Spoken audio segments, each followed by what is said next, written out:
What's up, everybody? Welcome to the exciting final round of the T5S2 original pod. This one is for a whole Chaos Army. And I'm joined here with me today. I have the pleasure of introducing John Damaris from 40K Today and Art of War, two exciting podcasts, who's going to be co-commentating this sick final round with me. John, how's it going? Oh, man, I couldn't be more geeked up. This is going to be a fun matchup, and we'll get into it in a minute, but I think there's some interesting tech in these lists, so I think this matchup would be closer than people, if you just sort of gave them the matchup from the beginning, might expect, and it's going to be a good game. Yeah, so I was speaking to the players before the game started, and it sounded like both of them weren't too confident in their chances, so I think we're going to have a close game, and we're going to see some really cool out-of-the-box plays from this one, John. So yeah, I think so, too. There's going to be... Go ahead. I was going to say there's going to be some sort of key things, sort of keys to the matchup, I feel like, and we'll talk about those in a sec. Yeah, for sure. There's a lot of very cool and unique strategies that these two players can pull out. And to introduce the players, up here in the red, we have Glarrg playing Raptors. And over in the blue, we have GrizzlyNateDog bringing back his Nurgle Demon Soup, featuring both Mortarion and a unit of Possessed. So bringing the two big heavy hitters, a Possessed Bomb and Mortarion. Both of these players we've seen on the T5S2 series before. We streamed both their semifinal games, one with GrizzlyNateDog against Sung Soo playing some Salamanders, which is an insanely close game, and another close game with Glarrg playing against Dutes and his mixed Imperium list. But we'll see how these two lists can face off against one another. It's going to be awesome. John, do you want to go over Glarg's Raptors real quick here? Sure. He's got two battalions, so he's got a decent amount of command points. His characters are a Librarian, a Lieutenant with Combi Flamer, Phobos Lieutenant, Lias Isidon, and a Chaplain with a Power Fist. He's got two of the custom chapter tactics, Hungry for Battle and Long Range Marksman, which obviously gives him +1 to charges, and then the big thing with the long-range marksman is it makes him it allows him to use his flamers out of deep strike. So he can do a ton of damage out of deep strike. He's got six scout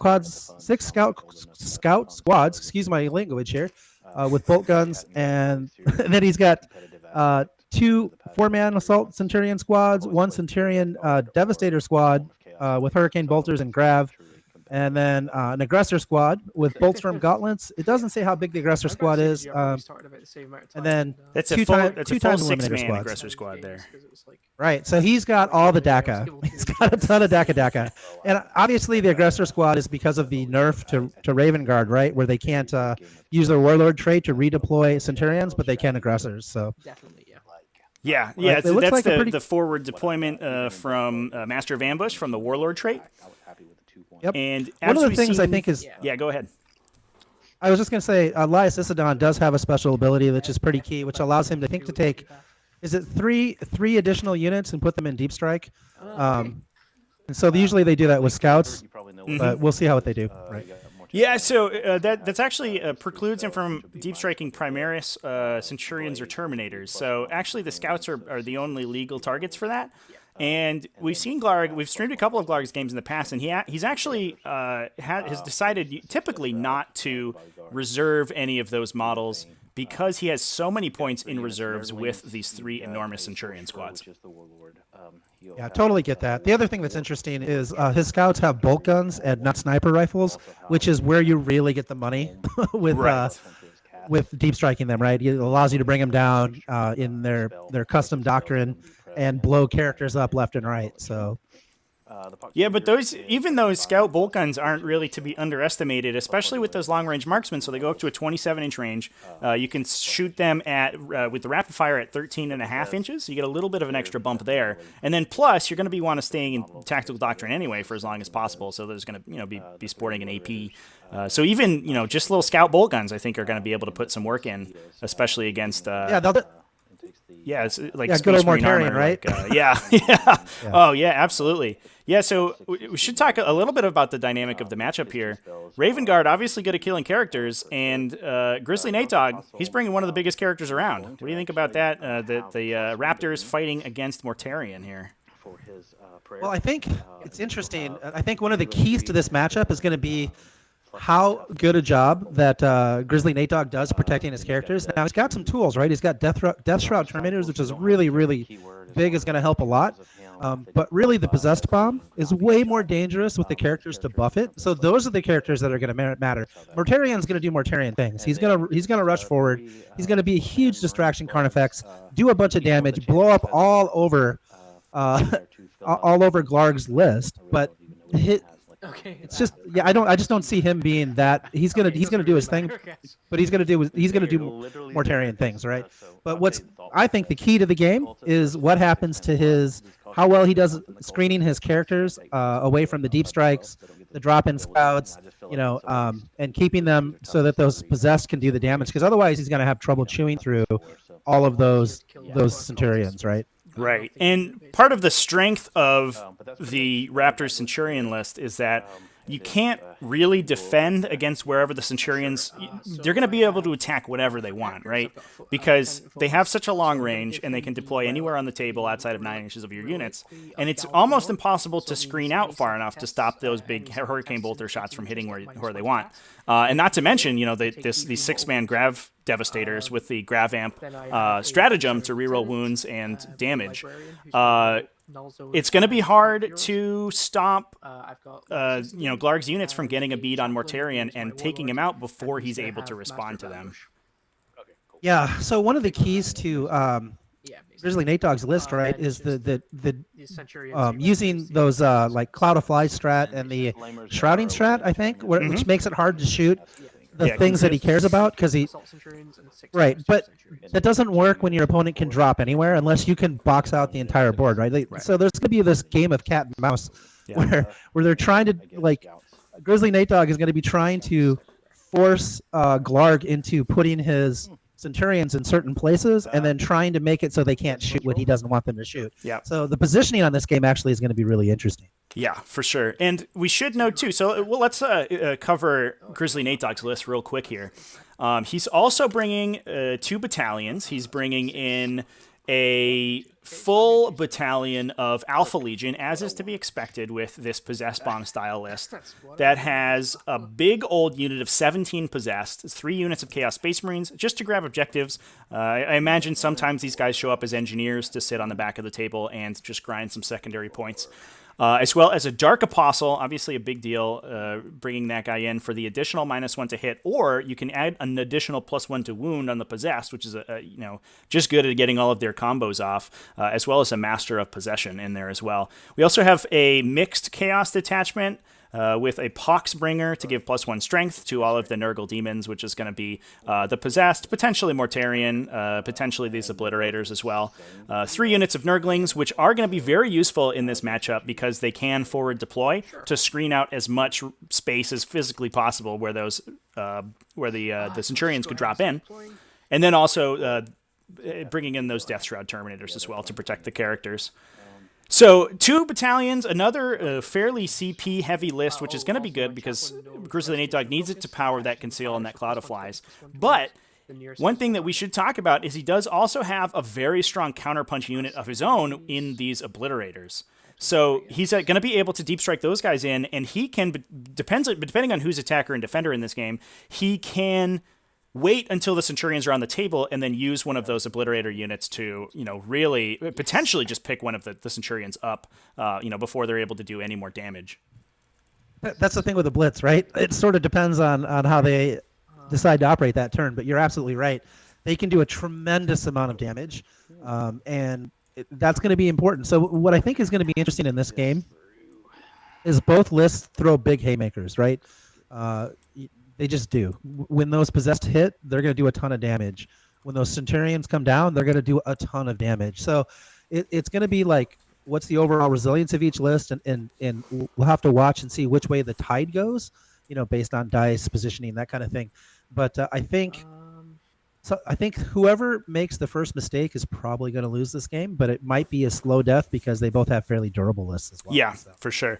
And I like your point that both of these players are bringing these very aggressive, like you said, these haymaker lists where, you drop your army on the table and you punch your opponent square in the face and you hope that they can, that takes them out. I don't think I've ever seen a game with Mortarion where Mortarion hasn't died. I don't think I've ever seen a game with Possessed where the Possessed haven't died. And I don't think I've ever seen a game with Centurions where all the Centurions haven't died. But in every one of those games, they trade up so hard that your opponent has a tough time coming back, even if they're able to kill your heavy hitters. So it's going to be a fascinating game to watch because these two players are just going to absolutely eviscerate each other in the first 2 or 3 turns of fighting. Yeah, this game is going to be bloody early, I think. I'll be interested to see how GrizzlyNateDog does in his positioning to blunt the alpha strike with the deep striking sense that Glarrg is going to put into play. I mean, I think that's going to be a lot of the game. Have they picked their secondaries yet? Let's take a look and see what they're doing. Yeah, so it looks like they have rolled up their deployment and picked their secondaries. Glarrg coming in here with Headhunter, Reaper, and Recon. GrizzlyNateDog, Gangbusters, a very easy choice against Centurions. You can pick that up really easily. Also Recon, and then a little bit questionable here, behind enemy lines for GrizzlyNateDog. No, he can't.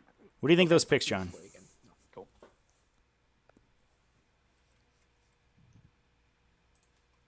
Oop. Did I lose you there?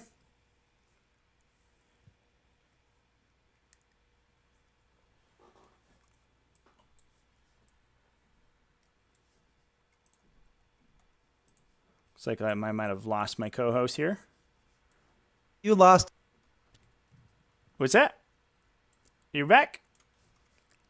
Well, ladies and gentlemen, it wouldn't be a Tactical Tour to stream if we didn't have a catastrophic technical failure early on. So I think we're par for the course on this one. I'm going to hope we can jump back in.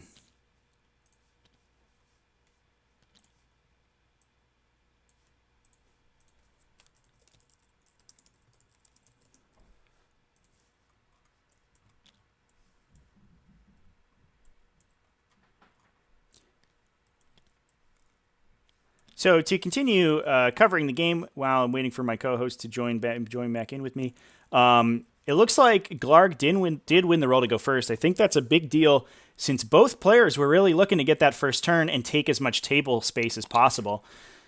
GrizzlyNateDog probably not too unhappy with the hammer and anvil deployment here with these short table edges, because that means that there's going to be less surface area that he needs to screen off to stop Glarrg from dropping in on his... the core of his army.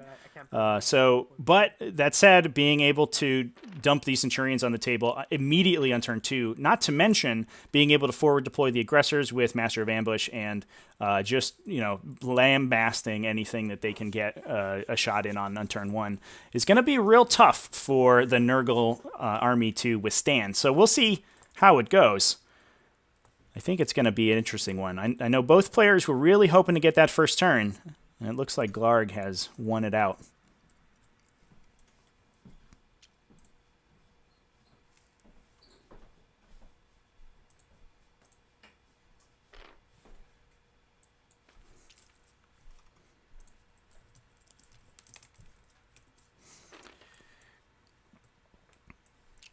Covering these secondary picks even further. It looks like GrizzlyNateDog... Hear me now. Oh. Are you back? I heard you. We heard you for a second there, John. It keeps muting me for some reason. But anyway, I'm not doing it, but I think I got it figured out. Okay. So. Well, we're back. So, yeah, I was just saying that Glarrg has taken the first turn, and so he's begun to set up. And I think both players really wanted the first turn in this matchup in order to grab table space to try to force out their opponent. GrizzlyNateDog obviously needs to try to screen out the Centurion drop as much as possible, whereas and obviously deny the first turn aggressor play where they're just going to dump right up in the front and kill whatever they can. Whereas on the other side, Glarrg wants to drop those Centurions as quickly as possible, get their damage done before GrizzlyNateDog's able to, sort of rack up a points lead. Yeah, absolutely. I'll be interested to see who better succeeds at taking the middle of the table. Obviously, they've got 6 objectives here. I think the bonus is only holding 4, right? So basically, we've got objective 6 and objective 3. And if we can push whoever pushes the battle onto that objective, that side of the board has a chance to score a bonus point, right, every turn, and that's where it's going to get interesting. So I think that's something for us to watch as listeners. Like, where is the battle happening? Also, I tried to say this a few times, but I wasn't able to. But I do think Hammer and Anvil is pretty good for GrizzlyNateDog. I do think it makes sense with the behind enemy lines because his army is so fast. There is a pretty good chance that he can push the battle into Glarg's deployment zone. And not to mention those possessed. Not to mention the fact that he has the ability, he could drop the Obliterators into Glarg's deployment zone. Glarg does have all of these scout squads that he can rear deploy to try to block that out, but that means that, those are models that are not sitting on objectives. Centurions are not fast models, so once they're deployed, they kind of stand wherever they are, and they don't really move that far. So forcing a lot of Glarg's, base infantry, his line infantry, to stand back in his deployment zone to try to deny that behind enemy lines, I think is going to be pretty key. Yeah, it's going to be a big deal. So it's like I said, this game is so interesting because so much is going to happen based on the positioning and the ability to deep strike, right? So we just got to have to watch and see where things go. So how are you feeling like after you seen the secondaries and that kind of thing? Where do you think this game is going to go? Like, who do you think has an advantage? Who do you think has easier secondaries to achieve? So going first, I have to imagine that Glarg has an advantage in the game because he's going to be able to drop those Centurions top of turn 2 rather than having to wait until the bottom, which is usually almost a death knell to them because your opponent has so much time to respond to the position on the table. Whereas in this case, GrizzlyNateDog has to deal with these aggressors immediately. They're immediately going to be 9 inches away from his deployment zone, shooting whatever they can. GrizzlyNateDog does have the ability to try to block them out with Nurglings, but I don't know how well he's going to be able to do that, given that Glarg has aggressively placed some of these scouts, it looks like. So he's going to have to deal with this big beefy unit of Primaris in his face, and then immediately after that, all the Centurions come in and try to deal the crippling damage. Going first is definitely Glarg's, right up Glarg's game plan. But I have to imagine GrizzlyNateDog. I was talking to him before the game. He did say he has some sort of non-standard technology that he's getting ready to try to beat this Raptor Centurion list. So I'm excited to pull that out. But I do think coming out of the gate, Glarg does have a slight advantage.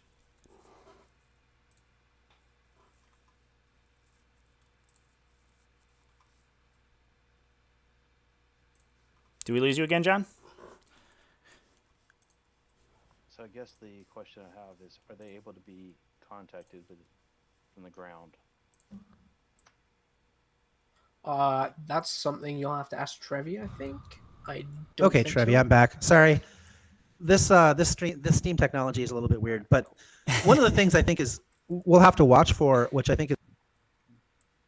Yep. We lost you again. Okay, can you hear me now? Yes. Okay, those scouts that are deployed forward by those are something that are excellent to wrap. So if possessed wrap those, that's big game. So it's something that can be done very, very, very easily be done. So we'll see what happens, but I'm kind of interested to see if that's a play that gets sort of played, because then those scouts become a launching point where he can really get into a lot of his army, start bringing the battle to Glarg's side of the board. Mm-hmm. But like you said, let's see how he does screen out those aggressors. Those eliminators all being over on that side of the board sort of allows him to move his castle to the other side to like counter deploy it. Yep. It does take away the L, which is I think a really clever deployment on Glarg's part. When you said right, yeah, there's no safe space from those eliminators. They do have their out of line of sight shooting, but they'd much rather be planting their big mortis rounds into characters where they can deal mortal wounds and D3 damage. Those executioners ignore line of sight and cover, which is nice, but not quite the same devastating impact as the big mortis shots. Yeah, the other thing that's sort of interesting is because of where they're positioned, they really can't be wrapped. And the reason for that is they can always move up on top of the building. So getting a wrap in that situation almost impossible. So Yeah, it's a really good spot to put It is them. very difficult. You do have to. You do still have to be able to move to a plane of the terrain to move along. But so you could potentially wrap one of these models inside, but it's very difficult, assuming that Glarrg has positioned them so that he can't be blocked from getting to the wall of the ruin there. Right. Yep. What's really fun about this particular game is we'll know a lot after turn 1. Yeah, we're gonna see a lot. Top of 2. Yeah. A real quick note here. Something that we haven't touched on, but Glarrg has deployed his Grav Centurions. They are on the table on objective 4, right next to his librarian. What do you think about that position, John? Sorry. I disabled my mic again. So he deployed his Grav Centurions over here on the left. Is that where they are? On objective number 4, next to the librarian. Yeah. Huh. So we're already I would've seeing thought some he might have- non-standard strategies come out of these players. Yeah. Well, it's interesting. It allows them to respond to anything that tries to get at those eliminators, which are Right. kind of big in this game. Yeah. Those eliminators are gonna do a lot. Yeah. So And one thing we do have to remember as well, GrizzlyNateDog has the ability to move a unit 9 inches before the start of the game using the Alpha Legion stratagem. So I wonder if he's deployed them so that his aggressors can aggressively, take one side of the table, and GrizzlyNateDog won't exactly have another flank that he can then reposition to and be safe, because those Centurions can pretty easily, with the plus 3 inches of range plus a move, they can reach pretty far and cover most of objective 1 here. So GrizzlyNateDog would have to deploy a lot of his heavy hitters very defensively to stop them just getting alphaed off the table, which then, removes that threat from Glarrg for potentially a whole extra round. yeah, absolutely. The other thing that's kind of interesting is he's taken away a lot of the L. So if you look at the angle that those Centurions can move, they get around the corner, and then maybe it's not this. It might be this turn where there's things that they can target, and if they get off some cheeky shots that way, I mean that can be because GrizzlyNateDog is not going to have the opportunity to play his stratagems, right? He can't get all his shields up on turn 1. So he can't get his Cloud of Flies active as far as I know, but the conceal the Alpha Legion stratagem does take effect in your opponent's shooting phase. Okay. Interesting. Yeah, he's just checking the range on those eliminators. It's kind of depressing. Yeah, so we saw GrizzlyNateDog in his semifinal game used the combination of Conceal and Cloud of Flies very effectively. He actually just threw Mortarion right up in the center of the table, and then used him to screen out the rest of his army. The Possessed obviously being protected by Conceal, and then using those Death Shroud Terminators with Cloud of Flies to be unshootable. So literally the only target that his opponent had was Mortarion, who is a tough cookie. That said, he usually wants to have at least one psychic phase, before the shooting starts, so he can get his, like you said, all of his shields online.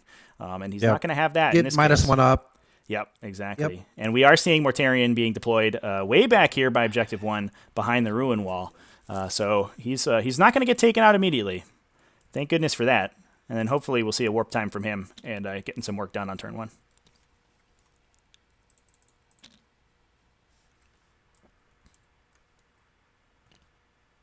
All right. Interesting. I also wonder if this forward deployment, or this aggressive deployment, I should say, of Glarrg is so that he has a unit that can move in and pressure these Nurglings. Because, as many bolter shots as all these scouts have and these aggressors, Nurglings, they don't die that easy, especially against 1 damage shots. And certainly, Glarrg doesn't want to have to waste this aggressor activation shooting at them. And if the Nurglings stick around, they're going to be a very powerful tool in GrizzlyNateDog's toolbox for blocking out those Centurions immediately on the top of 2.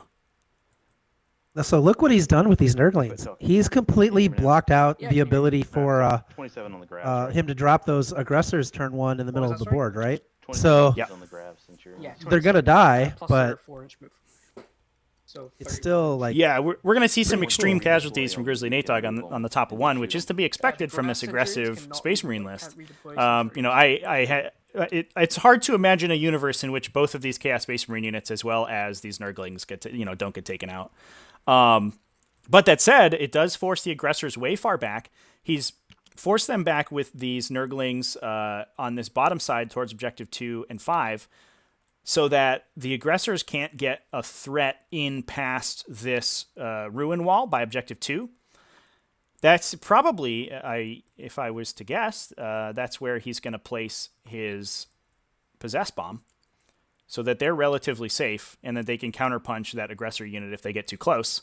And then Mortarion's very well protected behind this ruin wall by objective 1, excuse me. So his most important heavy hitters are not going to be scalpeled out immediately by the Raptors. Yeah. The other kind of thing that's kind of interesting too is he's taking the initiative away from turn 1 because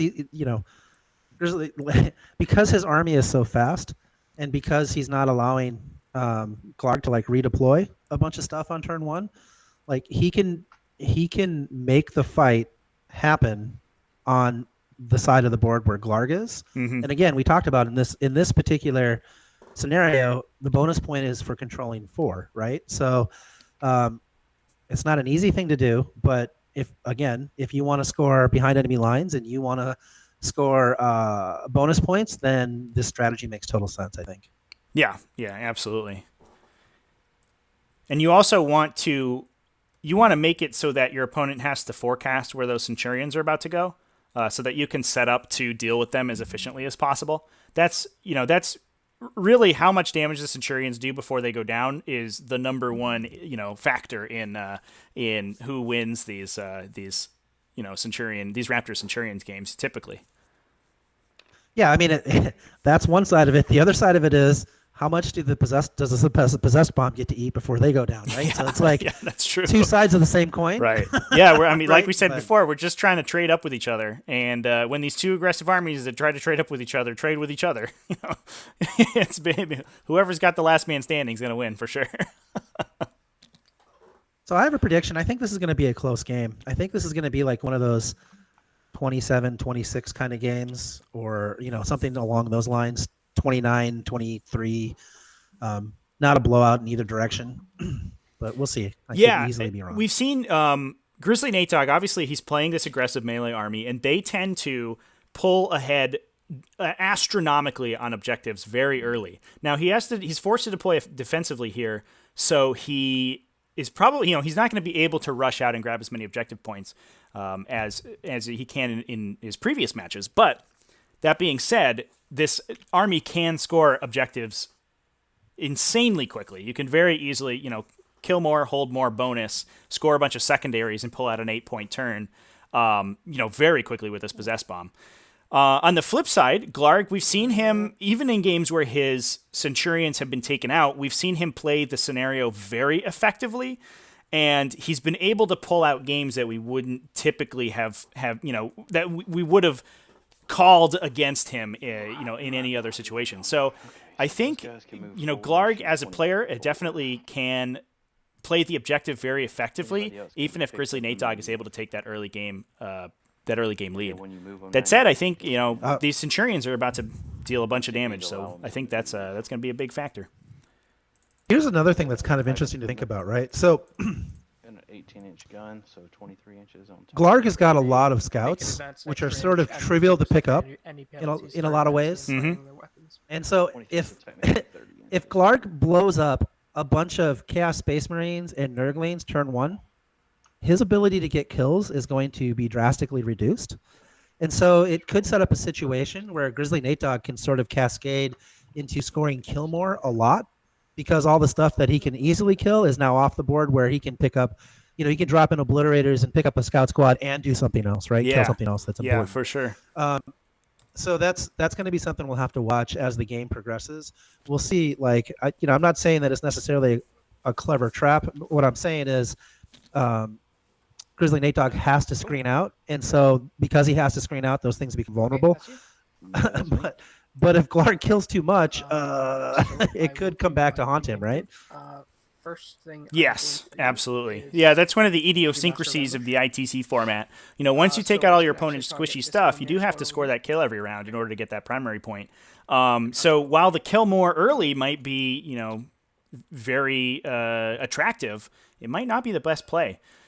We do see a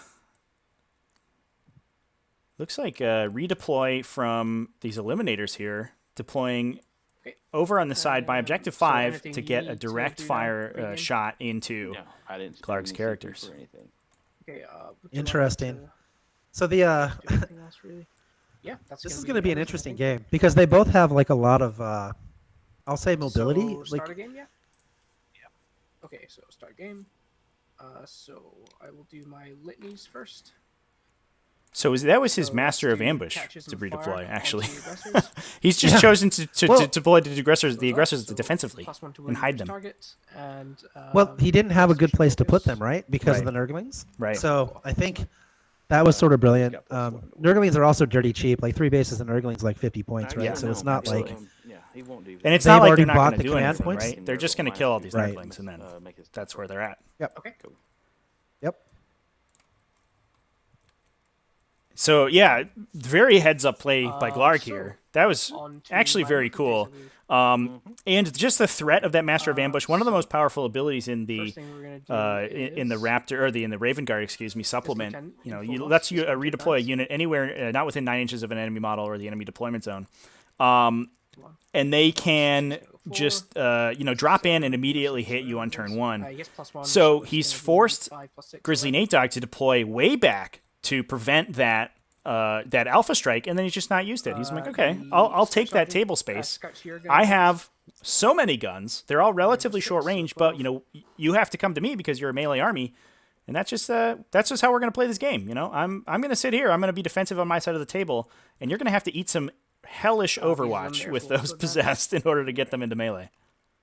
Yeah, now look at this. This is interesting. So, 7, so they're Glarg gonna is go doing down sort of the like a pushes of the wall, a feigned forward. aggressive play, right? He's now backing inches. everything off, just like So you they're gonna said, get an extra So making it hard 3 for inches go down, Grizzly Nate Dog and to then they actually have get to 10 grips inches. with him on this turn.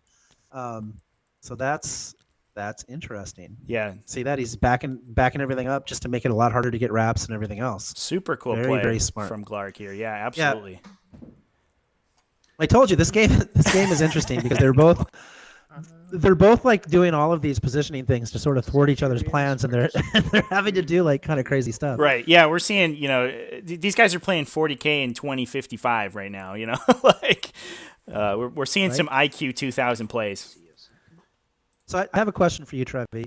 Now that you've seen deployment, now obviously going second in ITC is a huge advantage. You know exactly how much you have to kill. You know exactly where you need to stand in order to score your stuff, right? Let's move Mhm. on to So, first. So now that librarians we've will seen go deployment, here, do you feel like Grizzly Nate Dog now has an and the advantage? Sens are going to- Because at first we felt like Glarg going first was going to be a big deal, but to me it looks like the deployment has sort of nullified a little bit of that advantage, and it may swing the game back in Grizzly Nate Dog's favor, at least from that perspective, right? Being able to go second in ITC. I agree with you. Going second is a big, huge deal, but it's offset by the aggressors are the gonna person stand going still. first being able to hit These first. And I scouts think are we're about to just see gonna that here. just on the Grizzly edge Nate Dog's of going to the lose objective, his two and that's gonna be all my his two movement. Chaos Space Marine units and his So probably go two on Nurgling to units in the the, center. librarian. He's Immediately, gonna just cast straight Null off the Zone, bat. attempt And while those don't Yep. seem like very heavy casualties, and he's very happy to lose them Null so as Zone not goes to off, lose like the possessed and or then something he like is that, going to do that does the mean that moves his on the forward lieutenant deployed focus. models are going to be a lot thinner, does and not he's going to start having to put these other units of he's Chaos Space quite Marines. He's going to have to start putting so characters straight and more into the expensive shoot units phase. on these objectives in order to We are going to actually Shoot score these those Raptors. points that he wants to. so No, you're absolutely right.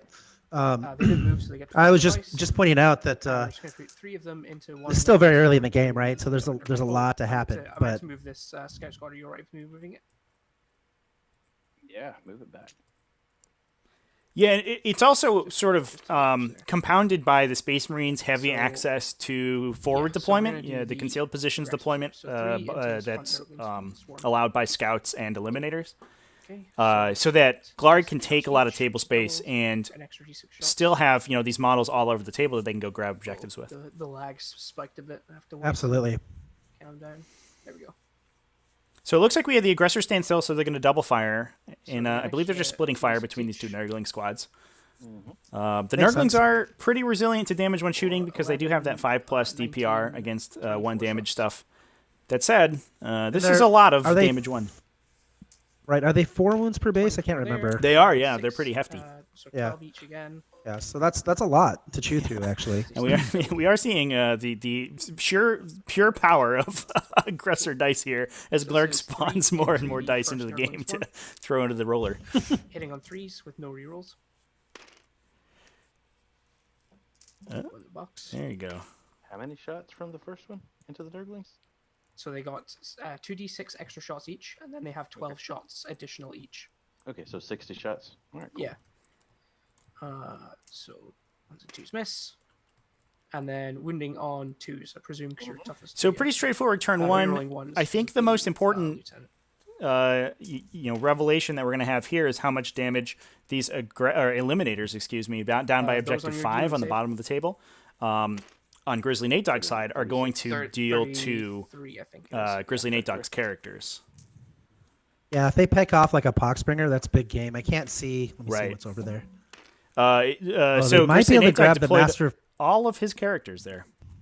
So he is free Yeah. So they reign. might be able to grab a master of possession, a dark apostle. Like either one of those is big game if damage he's each. able to. Yeah, just eliminate to make sure them. you get your feel in the What is the range? Let me look. we can't measure in spectator mode, unfortunately. We just gotta kind of. Oh, all right. But I mean, it looks like they're probably I in think range they are in range 'cause it's- of the front character there at least. because it's 24 from here to here. Excellent. So yeah, it's really close. So there's actually. one. He There's might one have Nurgling two. unit Double just fire. wiped, squeegeed right off the board by those aggressors. Just blasted. 5, 6. I mean, So You know, 6 extras. double tapping aggressors are kind of. Yeah, they'll do that. Exactly the same. 24. That's what they 11, do, right? 19. I was talking to Innes Wilson, and he's been playing. The new Dark Angels So have that's a the extra litany shots, that allows you to and count then as they stationary when you move, hmm and 3 full units of aggressors. Just Oh my gosh! lighting people So up. Not to Yeah, mention it's that so stupid. they'll get that +3 inches of range on turn 1 as well. Wounding on 2s, rerolling. ones. Absolutely. Looks like Glarg's dice here not super great, but I don't think it's going to make a huge difference. He has so many of them. He's rolled an immense number No, of 1s they- and 2s in this sequence of shooting. Literally does not matter. No. Even if he doesn't kill the other unit of Nurglings, like I don't think it matters. No. Not at all. No, yeah, Not at all. and these. I don't think that these There you go. Devastator Centurions on Objective 4 are going to need to shoot all their guns into these 5 Chaos Space Marines or 6 Chaos Space Marines to kill them. Let's So do they're these going to have some eliminators. extra guns just They're in gonna case. go But into looks like they won't the, need them. They do wipe that Nurgling squad away very easily. Absolutely. Who has warp time in this character bubble here? Oh, the sorcerer. Okay, so they're going to go into the sorcerer. So Eliminators targeting the So they're all gonna Sorcerer shoot, so because 3 he's the shots. warp timer over here on this side of This the is a table. big deal. Oh my gosh, I'm scared. Hitting No. on 3s. I almost wonder if No, you're -1, aren't you? on GrizzlyNateDog's side, no, if okay. the play So isn't to hitting on conceal 3s, that they're gonna guy use the mortars immediately on round. Glarg's shooting phase. Okay. Spend that 2 CP Nice. just to take that option off the table. That's a thing. But we'll see how it goes. Oh, look at that. Oh, but he just missed. Hard. Okay. He just missed. Yeah. So Easy game. Just You know, best strategy in the world, just hope your opponent flubs all their dice. yeah. Right. So just 5 shots. Interesting. Whew, that was scary though. I had 'Cause a that's mild heart attack for GrizzlyNateDog there. I did too. I was And like, on oh well, that was. Yeah. I mean, not that it ends the game, but it Going makes B. the game It's a lot harder. that's for infinitely sure. in Glarg's favor at that Yeah. point, right? So. Yeah, but with that warp time on the table, if GrizzlyNateDog's able to get it off, Okay. I mean, Glarrg has that's too deployed defensively enough. I don't think he's going to be able to These get guys it, all advance, so get they a charge can off this shoot. turn. Let's see. I think that's the last I think thing. they have over a 30-inch threat, right? That's possessed. Yeah. So the graph sensor just all going to go. So through there's just a that move one of spot 7, and then they do that again. So 14 inches plus their charge. there. So they have 4 shots each. Unless They I'm can, missing can't something. they advance and charge though? They can advance twice, 6. basically. Okay, So they no advance threes, and then no the warp time in rerolls. advance and then they charge. I think they can do that. And We'll have to look moving that on up, 3s, but Yeah, I'm, let's take a I'm look. almost positive. So yeah, possessed they are innately -1. cannot advance in charge. You're dead. Yep, and here's the Chaos Space Marines getting removed. So Okay.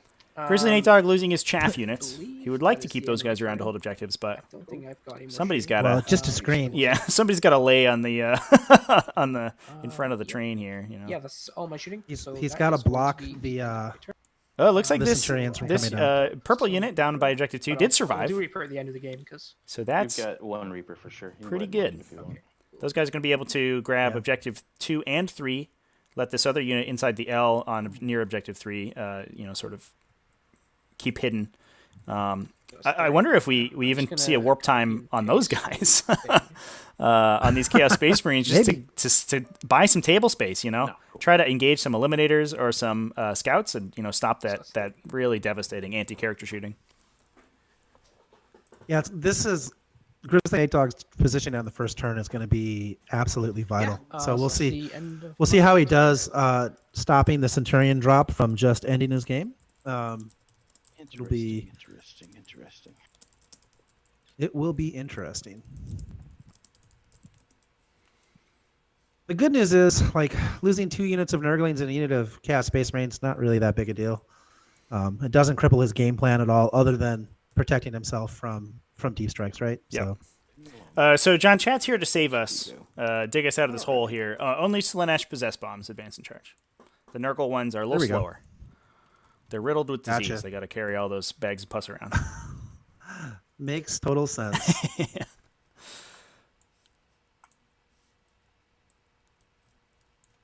All those chaos rules, way too much to keep track Yeah. of. But thank you, chat. We really appreciate it. We do. Yeah, Chad, thanks everybody for joining in. Almost at 60 viewers at this point. Super cool. Glad you guys could join us for the finals of the T5S2 Pod 1. These two players are playing to win a Chaos Army. One player may not need one, but the other player at the end of this game might want one. So we'll see how it goes. Right? Yeah. It's funny because if GrizzlyNateDog wins, he's probably like, cool, more chaos stuff. And then maybe if he beats Glarrg bad enough, Glarrg is like, cool, I need to switch to chaos. So. It's like, thank goodness. Get these Centurions out of here, man. Although, let's be real for a minute. Like, there's no reason to have to switch off of Raven Guard or Raven Guard No, successors. I like think Raptors are 'cause in a pretty good place right now, for sure. they are just fine, very No. competitive. It's interesting. It's one of those armies that capitalizes on your opponent making mistakes, Hmm.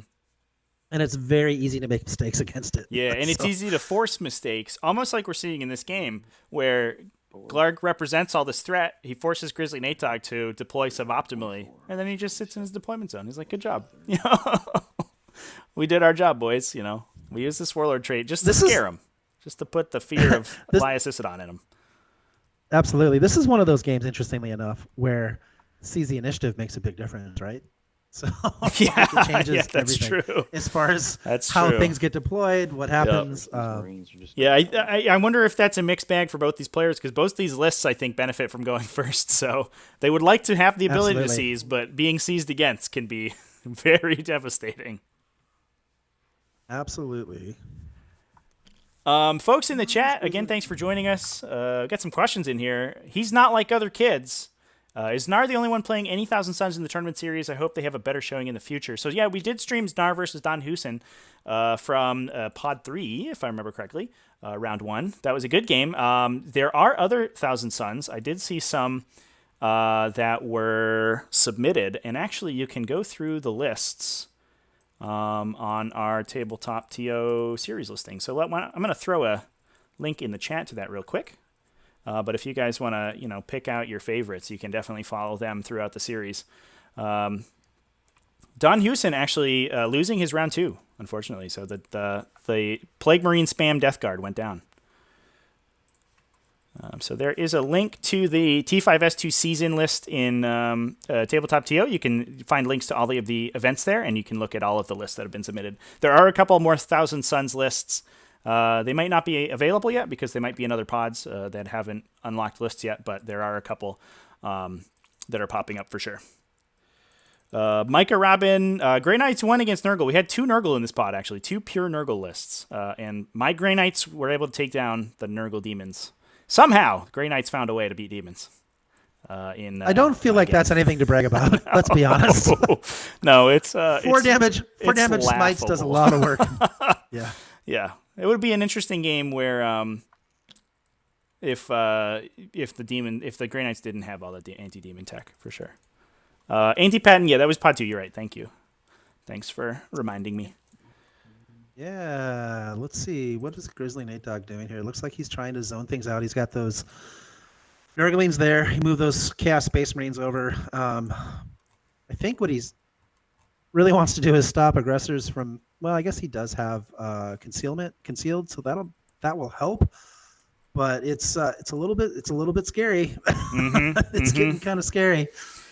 One thing that we haven't talked about yet, John, that I think is a very important part of GrizzlyNateDog's the complicated, chaotic puzzle that he's building in his head to win this matchup. He's chosen to teleport strike his Death Rod Terminators.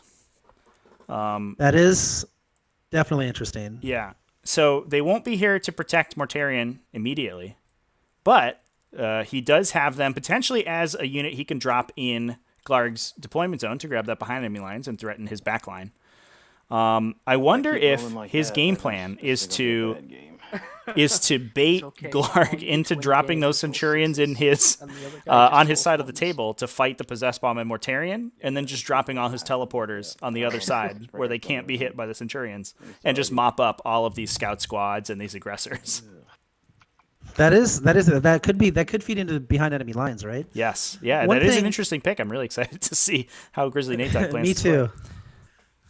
I really wish GrizzlyNateDog had a way to screen out in front of Objective 1 to keep Centurions from shooting into that L, because those Nurglings in that L can protect the possessed pretty well. Yep.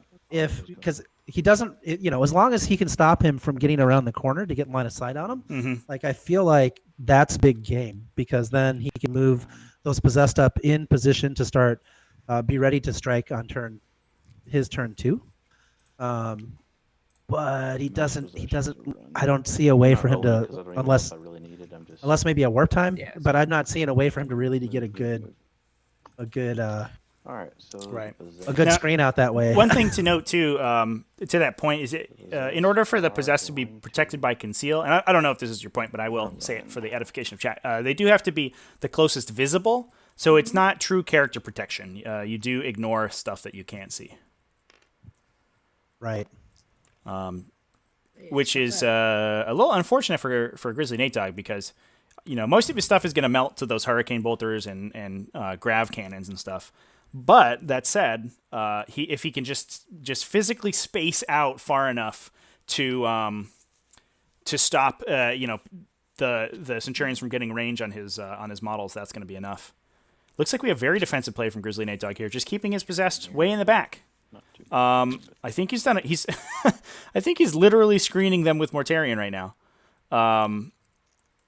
So there's no chance of any Centurions dropping into range of these guys on this turn.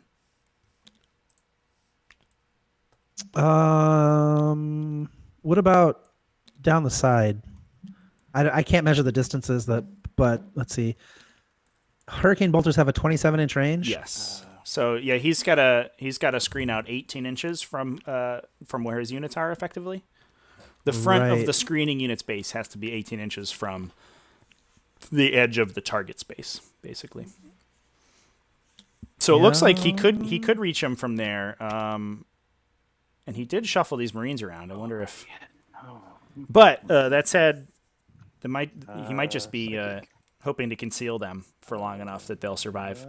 Those are only assault Centurions coming down, so if he uses that conceal, only one unit could possibly shoot into the possessed. Yeah, -1 to hit. Well, can the aggressors move up far enough to blow up the I don't think the one screening unit for the possessed?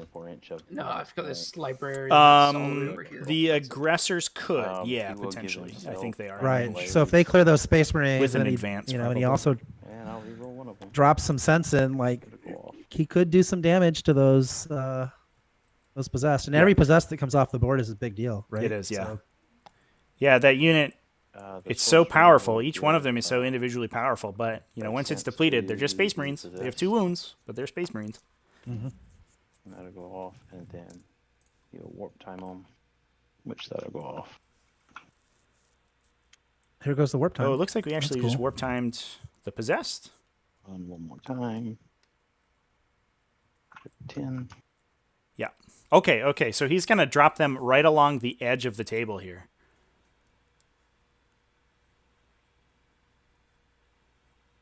There we go. Okay. Yeah, that looks a little safer. I would be worried about the Centurions dropping in this back corner next to Mortarion, getting a shot on them, but I almost wonder if GrizzlyNateDog would love them to drop next to Mortarion.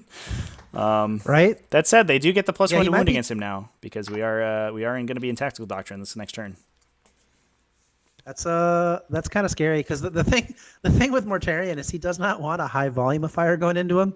He'd much rather have like 3 last cannons shooting him, so he can just roll a couple of invols. It's like, let me take that on the Barbarian plate. Yeah, take a couple DPRs. It's fine. Everything's fine. Maybe they'll miss with the -1. Yeah.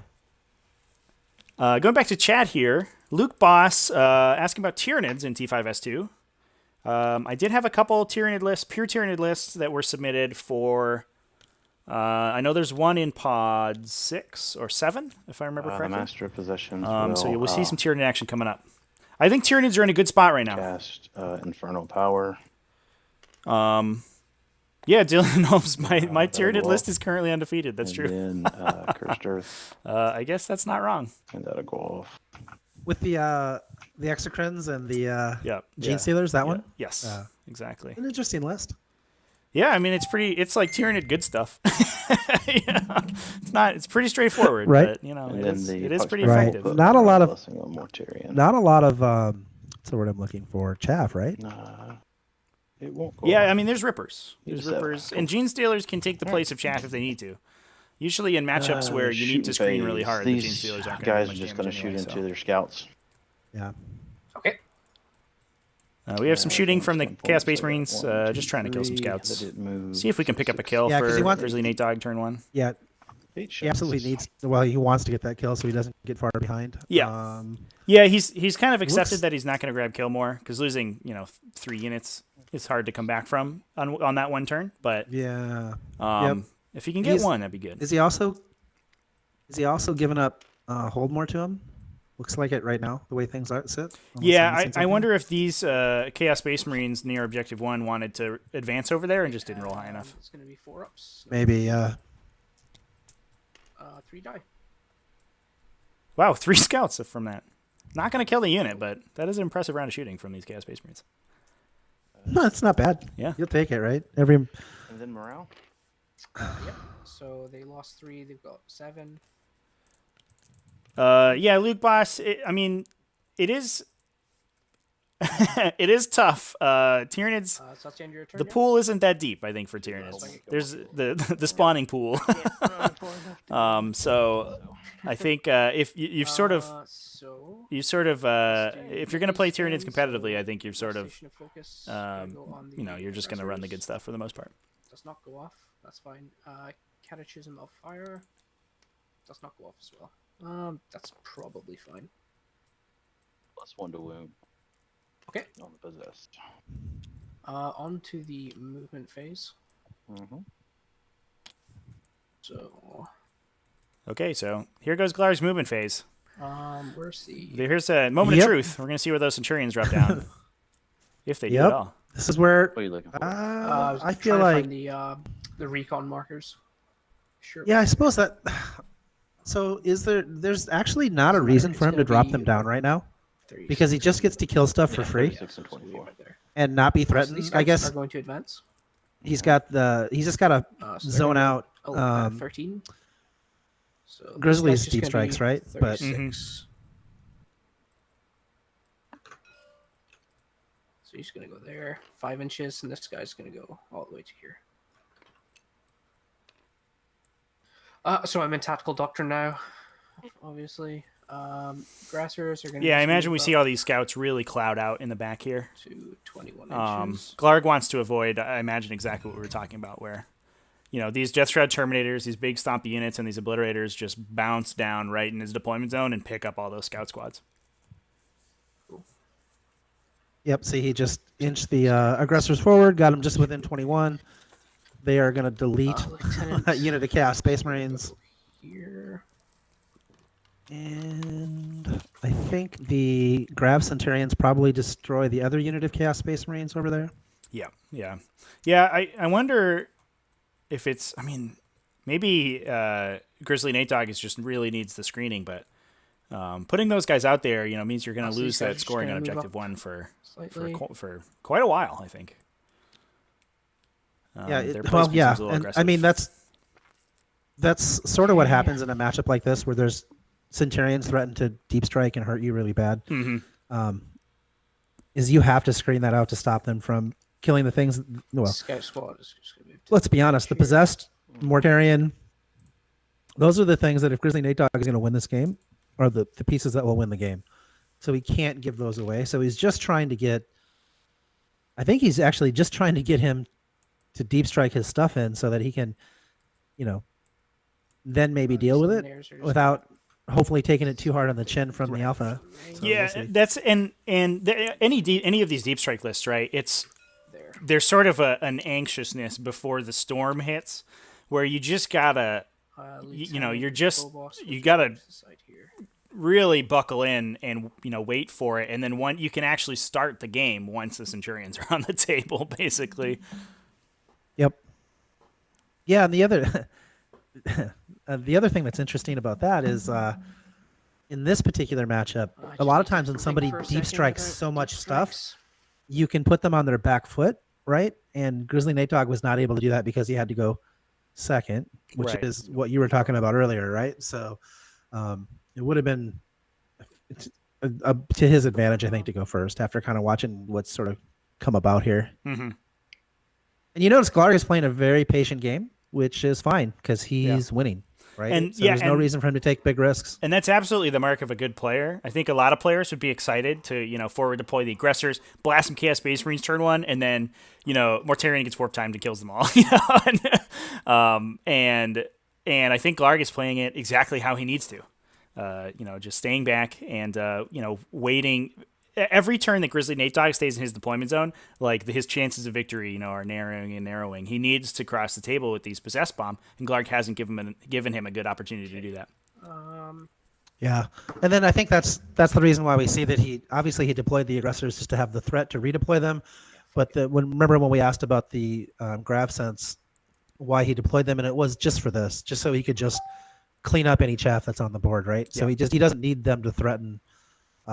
He just wanted to create a situation where GrizzlyNateDog has to respond to what he's doing by screening, and then he just gets to pick up the screen for free. Mm-hmm. And then they actually start their game on turn 3 or maybe turn 2. Yeah. Right. So, but he got to kill a bunch of stuff for free before they started the game. Yeah. So I'm just gonna measure it 9 inches here. So here we go. Glarrg measuring out his deep strike, seeing what we can get. Looks like we might drop in this corner, like we were talking about before. Probably not the worst outcome for GrizzlyNateDog. He either gets these Centurions or gets the possessed targeted. I imagine we'll see it conceal this turn so that Mortarion will block for them. Mortarion definitely going to eat the shot here and go down, but I think GrizzlyNateDog is happy that they're going to deploy in a place that's in threat range of the possessed, and also away from Glarg's backline. So potentially he can start isolating these short-ranged units that are kind of hiding in Glarg's deployment zone. That's going to be my deep strikes. Yeah, that's so it's my shooting phase. Let's see what happens to Mortarion, right? Looks like we're not. That's the right choice. We're just skipping the psychic phase. Is that a mistake by Glarrg there? Well, you're outside of range, right? What's the range on them? Yeah, well, the flamers are well at range on the possessed, but Centurions can shoot into Mortarion fine. one Yeah, piece I of mean, I tech think that it can Glarrg go typically Mortarion does in is these he often takes Shadow Strike So on his everything's Librarian going to go here. into Mortarion. Or Shadow Step, excuse me, and So he I has will taken that, do them and all then together if that's okay with you, teleports just 'cause it makes it the Phobos easier. Lieutenant, or one of the fine lieutenants with it. that he has. He has 2 in his So army. it's going to be 16 flamers. Up to support the Centurions. Looks like he hasn't done that. I wonder if he's forgotten. So 16 d6. He skipped with +1 directly to wound his shooting because phase. I'm in Tactical Doctrine. I think he got excited because he saw an opportunity to maybe kill Mortarion. Because dice are you need dice, that, right? You need that minus the reroll ones to hit, What's though. I the, think. It's Yeah. strike Reroll 4, ones to win, so it's excuse going to me. be wounding on 4s. All right, cool. Well, what does Lyasissadon give him? He's a chapter master, so he'll give them reroll fails. He also gives them +1 movement Okay. and +1 to advance and charge. Yeah. So And he has an excellent gun himself. He is a multi-damage Oh, shit. heavy bolter, effectively. yeah. So and then he's obviously in Tactical Doctrine, and as we know with Raven Guard, their Tactical Doctrine gets +1 to hit Yep. and +1 to wound versus characters, which is, as we say in the business, really good when you're so shooting that's Mortarion. flamers. So It is both fair and balanced. Wounding on 4s. yeah. So they are all -1. Ugh. And there's 25 wounds on Mortarion there. Let's see how these saves 1 go. damage each. At -1, saving on 4s and then the 5+ damage prevention. Might see him just put out by these by these Centurion shots. He shouldn't die to that, but he still has Storm Bolters, right? So Hurricane Bolters. Yeah. So 4 ups. That's 25, isn't it? I think. You said, was it? Nope, put it on. I need to check these again. 25. Okay, I thought I had 25. I'll check it. Yeah, sorry. Oh, there might have been one off the board, actually, yeah. Players trying to think roll with this the many ones dice off into the the board, dice yeah. roller is a little bit of an Yeah, sorry, that's my fault. I never saw that one. transhuman feat in and of I itself. want to make sure before I roll them. Here we go. Yeah. Yeah, 25. Damage each. 1. Just one. Yep. Okay, well, we're almost exactly average so far. Go. That was a little bad, though. He's got 1, 2, 3, 4, 5, 6, 7, 8, 9, 10, 11. Go. Leaves him on a 1. Is that right? No, he has 18. He No, leaves him on- And then the Hurricane Bolters, 8 of 7. them. Oh God. So many shots. Now the Hurricane bolters. Yeah. Oh, I think dear. Mortarion's. I think he's going down. Yeah, I don't think unfortunately. he is long for this world. 8. So 8. -1 to hit, yeah. Okay, so I've got +1 to hit because you're a character, so it cancels each other out. So hitting on 3s, rerolling because of Lyasissadon.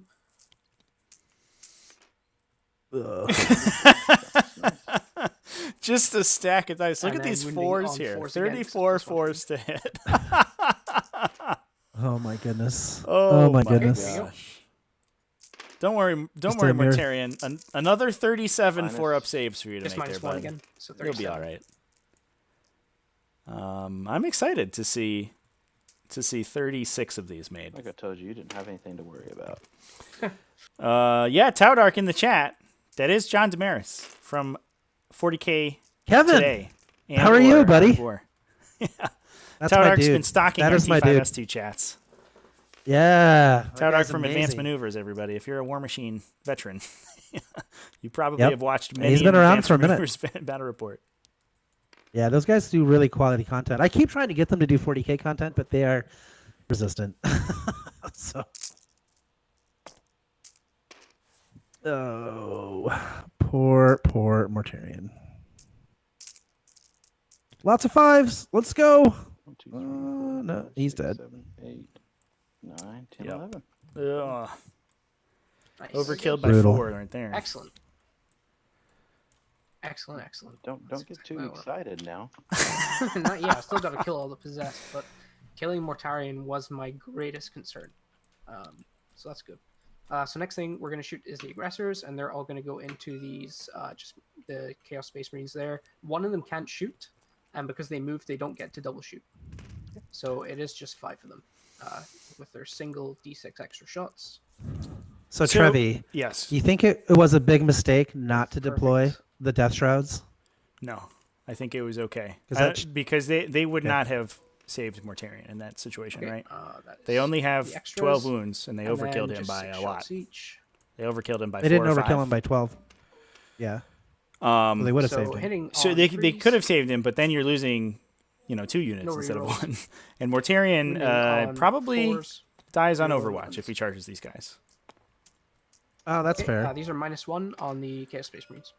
Unless he charges do from the other get side of the their- building. Yeah, he can't charge outside of the building though because Yeah, he's a monster.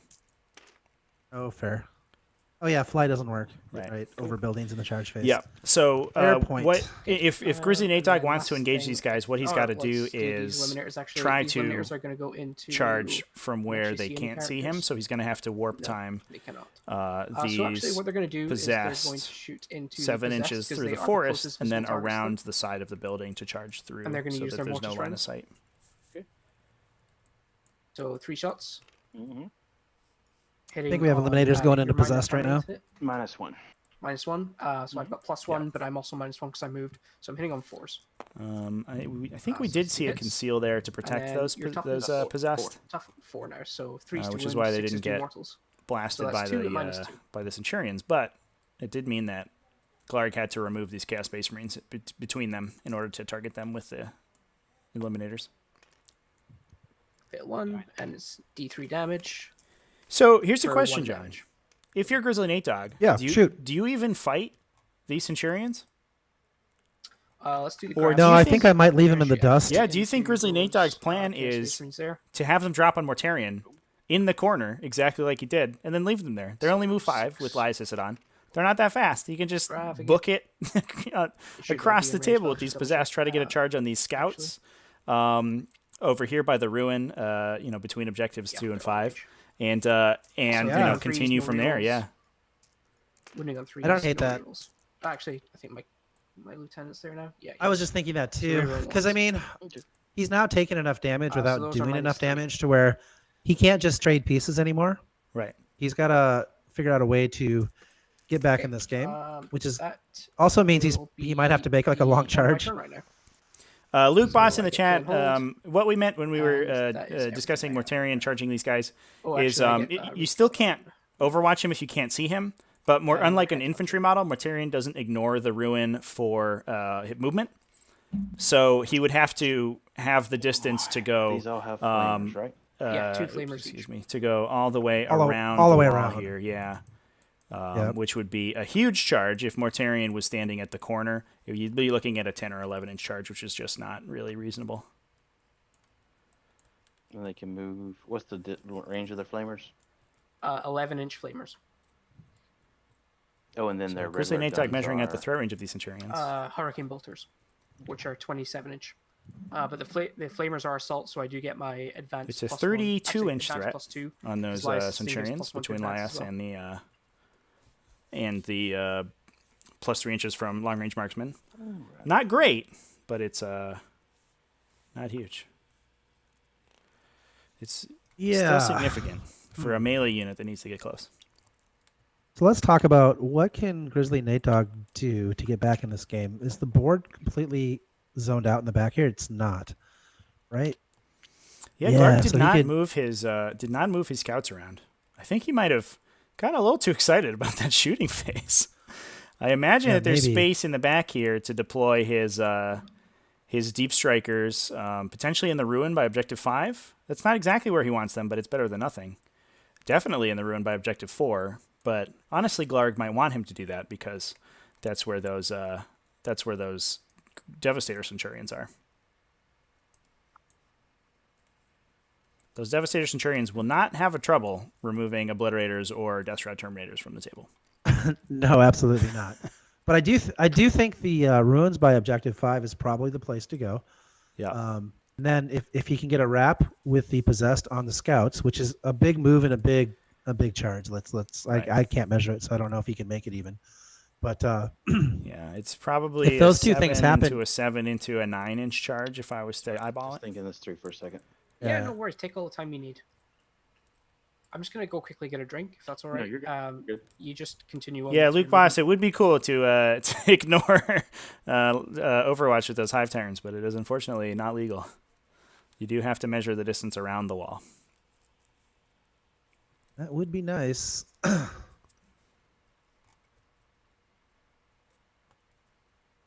Looks like we're taking a break here. One of our players had to step away for a moment. All right. Want to thank everybody in the chat again How- for joining us this exciting finals for the T5S2 Pod 1, the first T5S2 tournament. These players competing for a Chaos Army. And it's becoming an interesting game. A lot of heads-up play by both these players, for sure. For sure. Yeah, it's I'm interested to see what GrizzlyNateDog does to try and dig out of this, because like I said, he's going to have to make some big moves.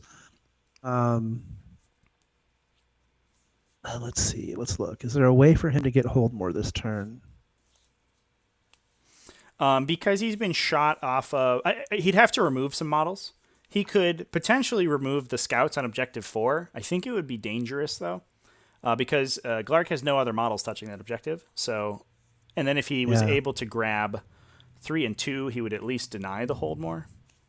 But I think it's a dangerous play for sure. Well, absolutely, because the only thing he can really do that with is obliterators. And I think if he drops obliterators in, they have to shoot something of value, like something that's going to punch him really hard. Yeah, I mean, either the Aggressors or those Devastator Centurions for sure. Now, he's got time to play the game. He just to make sure that... Let's see, how far are these Centurions from this objective? They might be able to advance and get there. That's big To game, objective right? 1. Because So they are then sort of deceptively fast because Lysis gives them +1 to all of their movements. So if I remember correctly, they are +2 inches when they advance.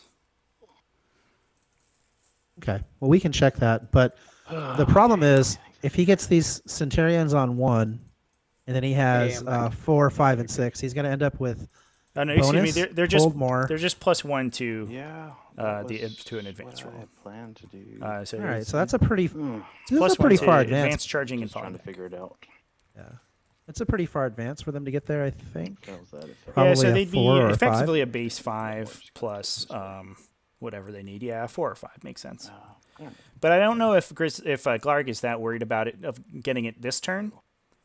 But he doesn't need definitely to, wants but to dominate that objective next turn for sure. Yeah, I think but he wants to put the pedal to the floor, right? Because the more points he scores now, the bigger hole that he puts GrizzlyNateDog into. So, We're moving some. although he doesn't have to be aggressive Looks to like we're to moving win, some right? possessed So- to get a better measurement here.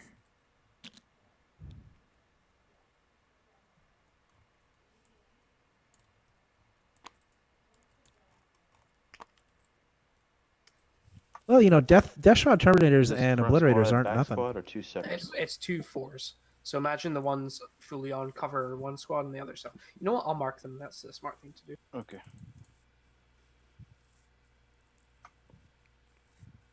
Now, something that's interesting, Trevi, that might turn this game around. Those possessed do a lot of damage, so if he can figure out a way to finagle a successful charge without dying to Overwatch, he can kill a bunch of Centurions and then be shielded by that ruin from the rest of the army. Oh yeah, for so sure. So max of It's 20 not a- damage on your flamers. It's not a... If I advance, so it'll be 4 And plus D6. The possessed, Yeah, they're something. relatively fast. They're not the fastest, 4 plus D6 threats in the plus game, but 2 they would certainly be like 8 are. max. Once their combo goes off, are 23 certainly inches, one I of the think, probably my highest max. damage output melee units in the entire game, and they will not have trouble killing both of these Centurion units and wrapping Lysis on. Yeah, if they're able to make that Right. charge and not get eviscerated in Overwatch. Yeah, let's see. How far is it? Yeah, I don't even know if they can get in a position where they can stop the Overwatch. So Right. Unfortunately, because Kinda. the unit extends so long, it's hard to get everyone out of line of sight. But you can make it so that at least the Flamers can't shoot, and you can potentially mitigate the Hurricane Bolter shots. They are still hitting on how do you- sixes, so as long as the... What's that? how do you make the Flamers not shoot? If the model that they can draw line of sight to is out of the Flamer range, they won't be able to shoot their Flamers. There you go. Fair enough. So the other thing, I don't know if he has like a character with some movement that could get over there. Here, Probably not though. Over to Objective 1? here. Yeah, just to charge the wall and engage, Oh, and for then sure. charge him with the possessed. Yeah, Right. unfortunately, his Like- characters are all in this little bunker by Objective 2. Right. They're all that- foot slogging. Yeah. Yeah, not very fast, these Chaos characters, unfortunately. One of the biggest weaknesses of the Possessed Bomb, we talked about it in GrizzlyNateDog's game with Sun Tzu. where it did And come into then play quite a at the bit. End of movement. One of the biggest weaknesses of the Possessed Bomb is These that... possessed are off the board. It's okay. I'll spend Okay. 1 CP. They're going back up in deep strike. Oh, man. Oh, that's Okay, John. That's I didn't cool. really Grizzly worry. Nate Dog. Yeah, has, now we got a game. has absolutely,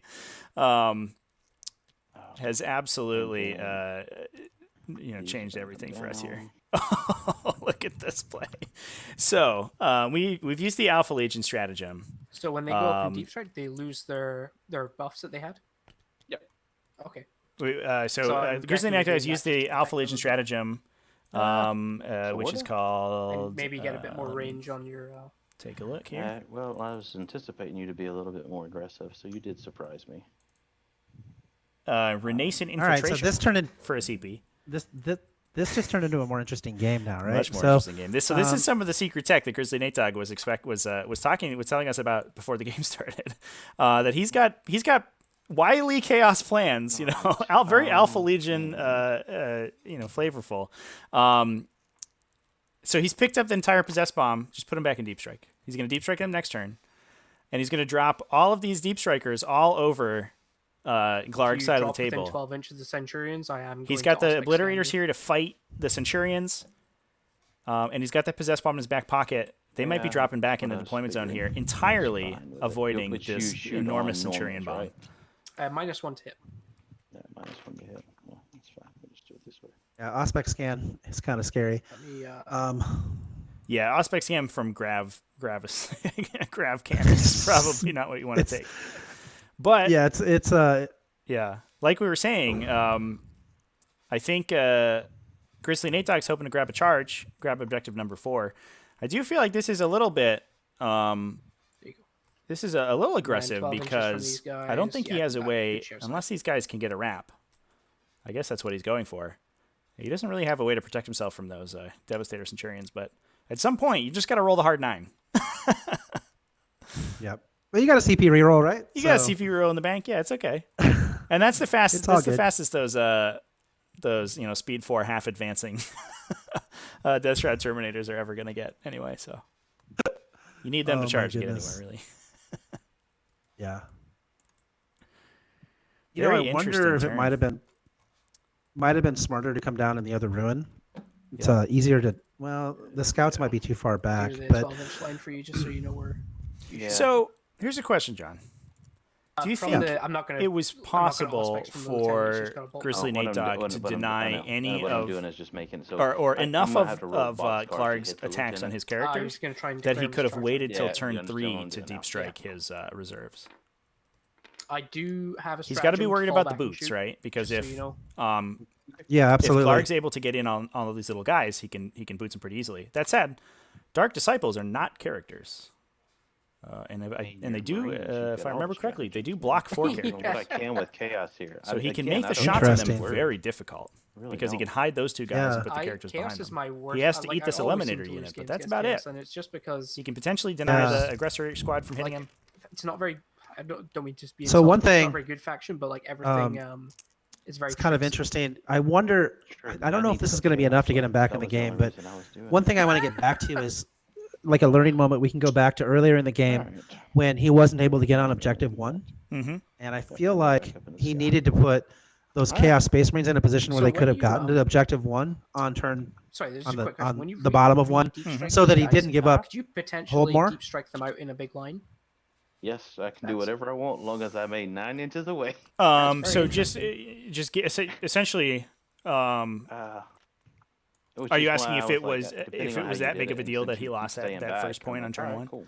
Well, I just think every point is going to matter in a game like this where you're fighting uphill. Yeah. And that's one that just from a 21 planning inches- standpoint, right? 21 If you inches on plan the for the ears. next turn, I mean, you have to think that if those Chaos Space Marines are deployed any farther forward, these need a Grav advance on Devastators versus the split their enemies. fire, they put their Hurricane Bolters into the guys And right then next the to them, Sins and they move put all of 4? their Is that Grav right? Cannons into those guys in the cover, and they kill both units, right? yeah, but they could literally have been deployed in this ruin and then walked onto 1. Oh, Right. yeah, that's fair. Yeah, you're right. In next to objective 1.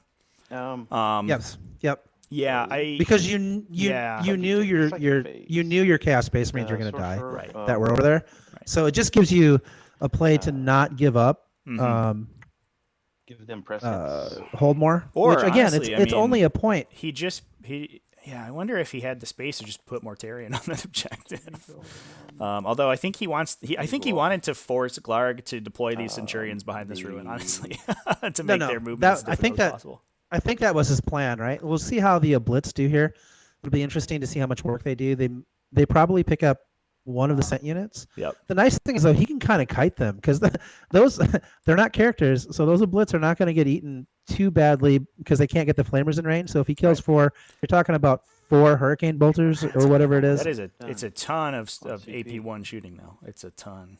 It is a lot of AP1 shooooting, but again, you need 5s to wound, right? So No, that's what I'm saying. I just spent the 1 to put them up. I started with 11. 11, yeah. So it should be a 10. Okay, cool. And then I did like that move though. That was pretty cool. Very cool. Yeah, I mean, GrizzlyNateDog, he's got to roll some good dice to get this turn off, and we'll see how it goes. Oh no, that's. I mean, Cool. if these Death Shrouds get a wrap on the scout over, like, then the game is totally live.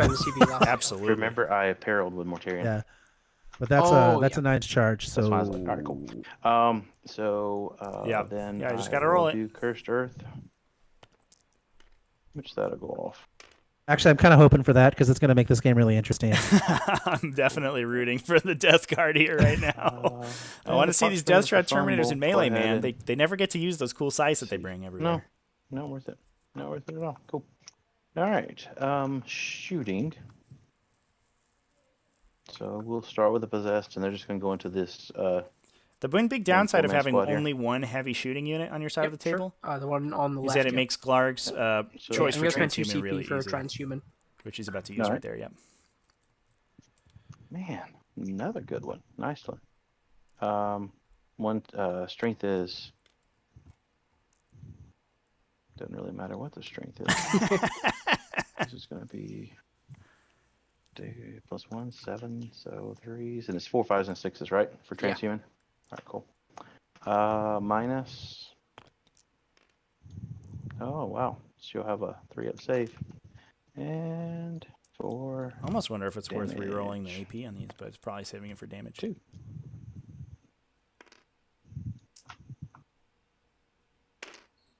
Cool.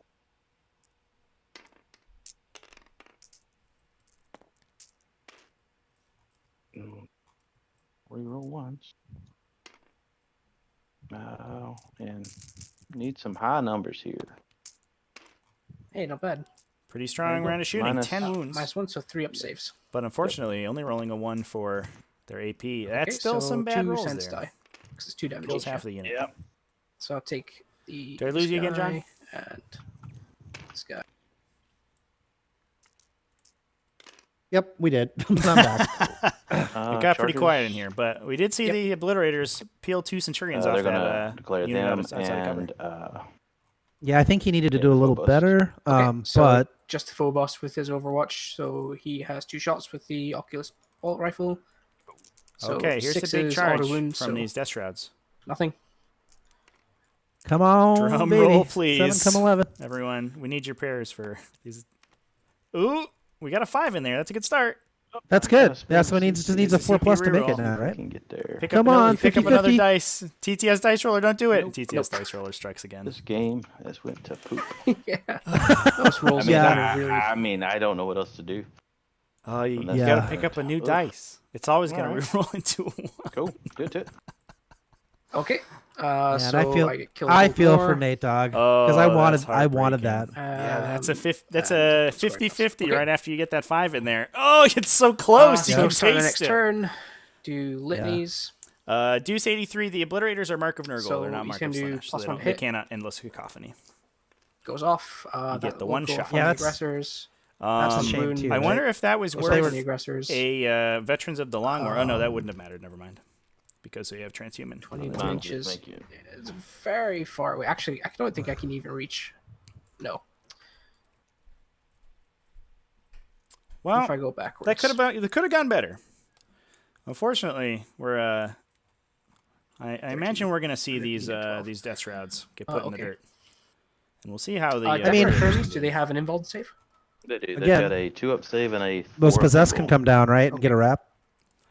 Yeah. On the So next turn? yeah, GrizzlyNateDog's basically potentially. got another Two things chance back to roll a 9 for the game, effectively. Yeah, those Terminators are all going to die to those. Yeah, Grabs, yeah. I'd The say, graph cams are going to pick 6 them up, I think. inches for null We zone. also, it looks like I believe we failed our -1 to hit. If one of these guys has Okay, it. so the librarian's going to advance. So we just have the This +1 12. invulnerable save for the Obliterators. 13. Not really going to help them against gonna go here. AP1 bolters. Mhm. Going to go there. very No, much, but not too much. Scouts will- yeah, I almost would have liked this play from GrizzlyNateDog if he just held on for one turn. It's not like Scouts are going to move. Glarg's this not way. in a good position to screen out that well, right? And he can just put threats everywhere on the table all at once. Totally surround Glarg's These army scouts are going to walk and just leave these backwards. Centurions That's over in a- the corner. That's one thing, and I don't know if this is because we're playing on whatever it's called, Tabletop simulator. tabletop simulator. But I would like to have seen him spread the scouts out more to Mhm. take real estate away from There. Nate Dogg and make it harder for him to do what he wants to do. Yeah. I think we'll see if he does that now. it does feel to me, and we have Eliminators are going to we have back. going back in history in his other games in Scouts T5S2, we have will seen stay where they Glarrg are forget just some pretty now. important moves in the past too. He has skipped his psychic phase before, and I wonder if we saw that here as well. We did see that. Yeah. But Yeah. he's very sporting. Let's Yeah. just say that. Yeah, I mean, Glarg's taking on the chin. He's not asking for takebacks. He just takes, he takes his mistakes and he lives with his lumps there. Yeah. This is an interesting Uh, game, but I the think red Centurions are going to advance. So they're going to go 2 + 2, so 4. So max move of 8. so. Interestingly, I actually think the Slanesh possessed might have worked better That in this puts me matchup. just out. So right? I'm actually going to spend a CP and re-roll that. Yeah, in this there. matchup for sure, you want the Red speed 6 CP, because your re-roll resilience them doesn't matter to that 6. much. Cool. Yeah. And shooting a blitz twice, they're gonna not a go- bad thing, Oh, right? for sure, So for sure. Why wouldn't you keep that, man? It's Just in my definitely natural a GrizzlyNateDog. I think he's definitely Just to annoy you. relying pretty heavily So on they're those gonna go 12. Nurgle combos. And in a lot of games, I think they're gonna help him out a lot. But in this one in particular, in this matchup, I think it One of your definitely games earlier too. doesn't give him too much. Yep. I get it. The He got on. Elias- Remember sorry, how I the talked other about how Centurions here are gonna if he got on advance. that objective, that was going to be a big deal. They're going to go Yeah, he 6 rolled a + Because he's gonna be able to 4, get the bonus. 6 + 2 is Mhm. 12. Yeah. Sorry, they're just going to go 10, not 12. So he's going to try to deny a kill. Gross. And Lysis will also advance. Going, I think he's got 7 base move. So he's going to go basically here.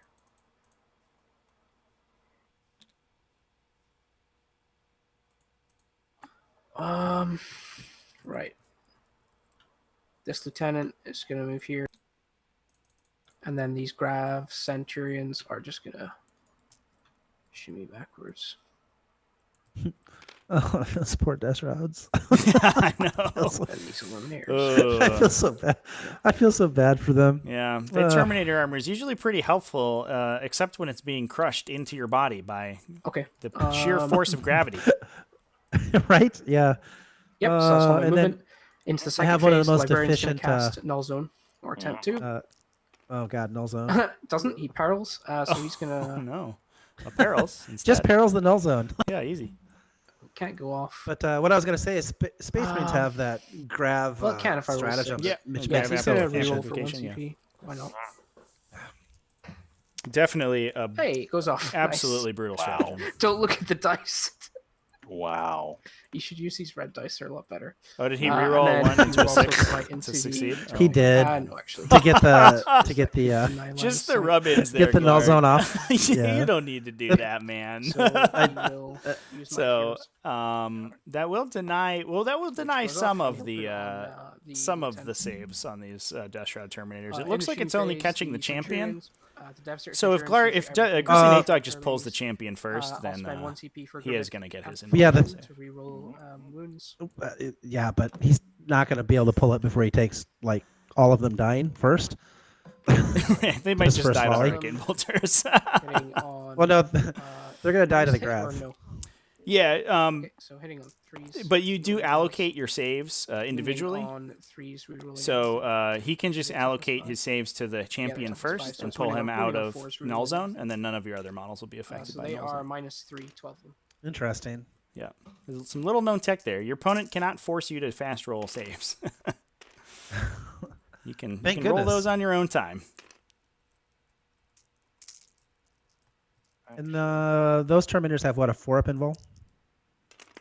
Yeah, they're 4-up in. involved in that Cataphractii armor for sure. And they're 2 wounds apiece. Yeah. Sure. And they do Yeah, have they're all that gonna sweet, die. sweet Plague Marine damage prevention, but I don't know if that's going to save them. Yeah, I still think they're all gonna die. Yeah. Damage. D3 rerolling. So roll me a So, D3. sorry, that's your one. D3. I'll reroll. So 3 kills him. Hold on. And Feel the I mean, pain. maybe I get Oh, lucky you enough get- my yeah, die you starts get- showing something. Yeah, it does die. Okay. okay, Making and then you sure. get your 4-up invuln for the rest of them. Yep. So exactly as you predicted, Nate, or not Nate. Not matter. It does Trevi. not matter. Mhm. Okay, I done nothing. Cool. There he goes. So then D3 for these ones. I'll do them individually. 'Cause It's interesting because So we're first listening to one, the chat, right? rerolling And it kind of sounds 2 like damage.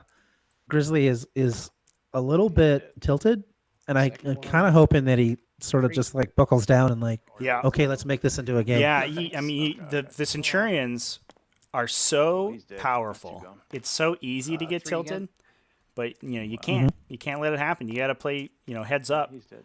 And I definitely think GrizzlyNateDog not out of this game.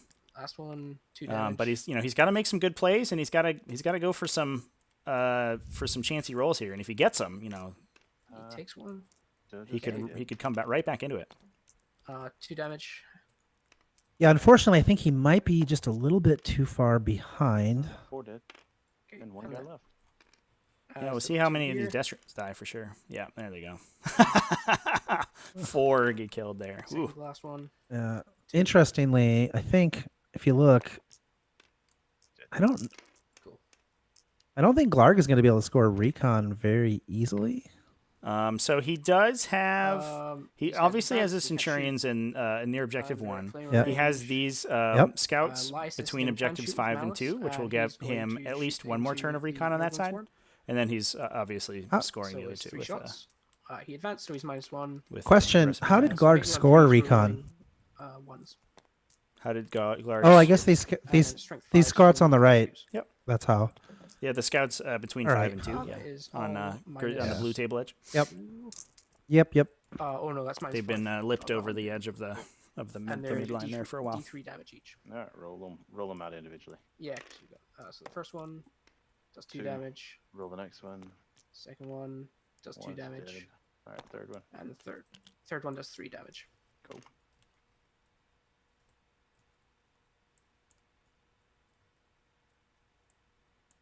Okay, that is going to be the end of my turn. That's So it for I will Glarg's turn. score, He's just gonna grab those. He's gonna pick up those one Death more Shrouds, recon and kill that's them it. all He'll as grab his bonus. kill, and he'll pass it over. Leaves these obliterators entirely unscathed. I hope. Yeah. So with good dice, the obliterators can actually kill that 4-man unit of sense that's on that Absolutely, objective. absolutely. He has to make You can range. move a character up to though. I 2. imagine they're only a Yeah. 24-inch range. He might not be able to get them. And the other unit of Centurions have backed off as far as they can away. Yeah. So we're kind of playing a cagey game between these two players here. The Centurions and the Obliterators, they want to get to grips, but not quite with each other. They're shuffling around the table Right? slowly. Oh, look. He's done a much better job of zoning him out now Mm-hmm. with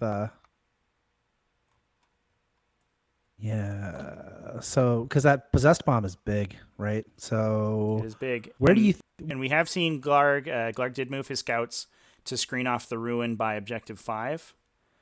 So there is Yep. going to be no deep strike back there. He's going to have to go into these big, powerful units in the middle. Either these Devastator Centurions. No rerolls to hit with them, so the Overwatch not that good, but it is a lot of dice. And then he has, obviously, the Aggressors, who are absolutely brutal in Overwatch on the other side. Yeah. So, question: Mm-hmm. you think he places in the middle of the board and tries to get a wrap on one scout squad and kill the other to take this objective away? Tries to Objective shoot them 6, you mean? off of objective 6. Tries to shoot them off of objective 1. Puts a character on objective 2. Suddenly, he's going to get hold more. And what did he lose that turn? He only He lost lost the the Death Death Shrouds? Shrouds. That's it. If he grabs 2 kills, he's Right. getting kill more. Yeah, so he could get kill more and hold more on that plan, right? If he Well, you just give me a the hold more seems. Yeah, sure. If he where's he going to get the hold more from? Well, he's coming down over here, but if the possessed had come down more in the middle of the board by Mhm. objective 6 Yep. Here we go. and been able to get a charge on the Bull Scouts squads, kill one, Yep. wrap the other. So they kill the one that's actually on the objective. So now possessed own that objective in the middle. He's already got 3. He's got a character within 2. Easy Yep. peasy, right? Although I can see why he's doing this. He wants to get their buffs Right, and work but time off. you're going to be 3-3 at that point, right? 3 objectives. Yeah, yeah.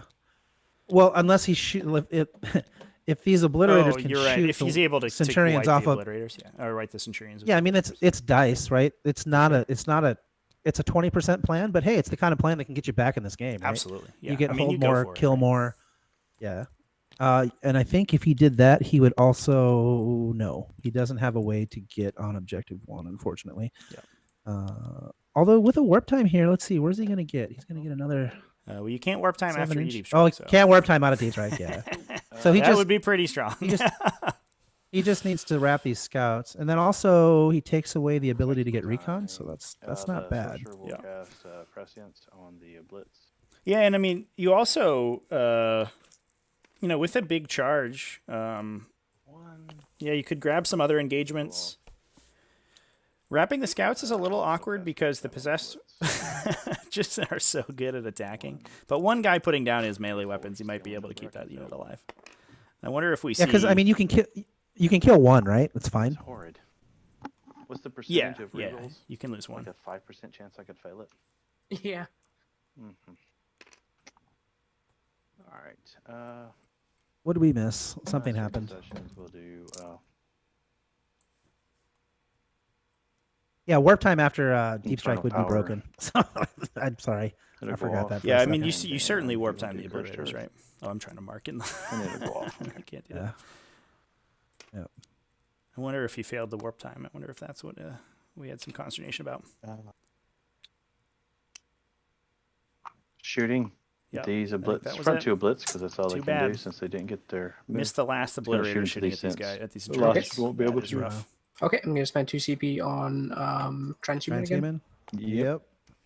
It's okay. I'm only straight 7.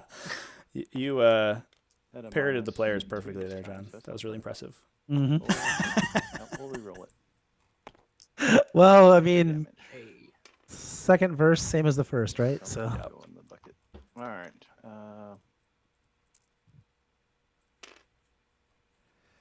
Yeah, that extra obliterator shot is real bad times for GrizzlyNateDog here. Missing out on that is going to be rough. yeah, he's just missed on a lot of key critical roles Mm-hmm. that Hitting on I'm not two, saying they would reroll make him once. win the game or even put him in the lead, but they are like critical failures at junctures in the game that could have made the game closer, right? For sure. Especially that reroll for the 50%. I mean, you don't Yeah, start with a and- 50%, but when he hit that was a 5, then he just did a fairly 4. atrocious Yeah. shooting phase right there as well. Take 3. Yeah.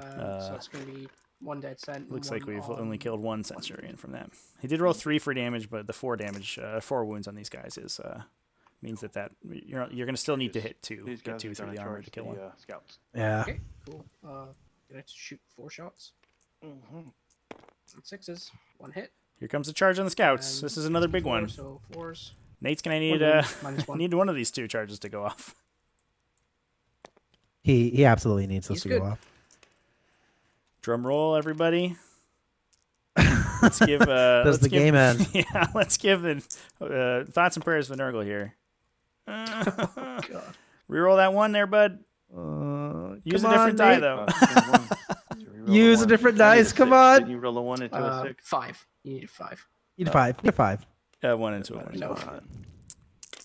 You got to use a Alright, different I dice for don't the think TTS dice roller. every single reroll you've done, I think they've. I'm gonna call it here, chat. I think the TTS dice roller is broken. I don't think it rerolls once. I'm calling it now. Well, you just never re-roll the dice that you rolled before. You just roll a different always dice. gotta roll a different one. But it should be a You random always number roll a different generator, dice. right? It's a computer Chaplain program. is It should be going to perfectly use random. Restoration But Focus. ones always turn into ones somehow. Goes off on the aggressors and catches Well, on it's fire. we have confirmation bias, right? So it's Yeah, certainly it's within it's the. happened 100% in this game so far. They're almost. Only for Nate though. Yeah. We did see a 1 rerolled into a 6 for Glarrg. So Nate let's would love to do have some of that movements. luck. Yeah. So Is there any that's buffs on the possessed right now? yeah, they do have a +1 invulnerable save, so they're 4 plus invulnerable save, pretty good. And it looks like he does not have his what do you call it? Miasma of Pestilence on the table. I think only Mortarion had that. Are they within 21 inches of the? Okay, so the aggressors are moving. That's good news because then they're Yes. not going to get double At tapped, least they which won't is get good. super obliterated. They'll just get mildly demolished. Rerolling should have hopefully made it. Yeah. I was planning on bringing the possessed back there to just push this whole side. Yeah, that makes sense because you could have tied up basically this whole corner. Right. And then the rest of your army is so stretched out, it's me running behind them trying to shoot them as you're trying to move to it. Yeah. So it was. It was. RGC 2005. Why did NateDog move Mortarion out of the ruin? Scouts are going to advance.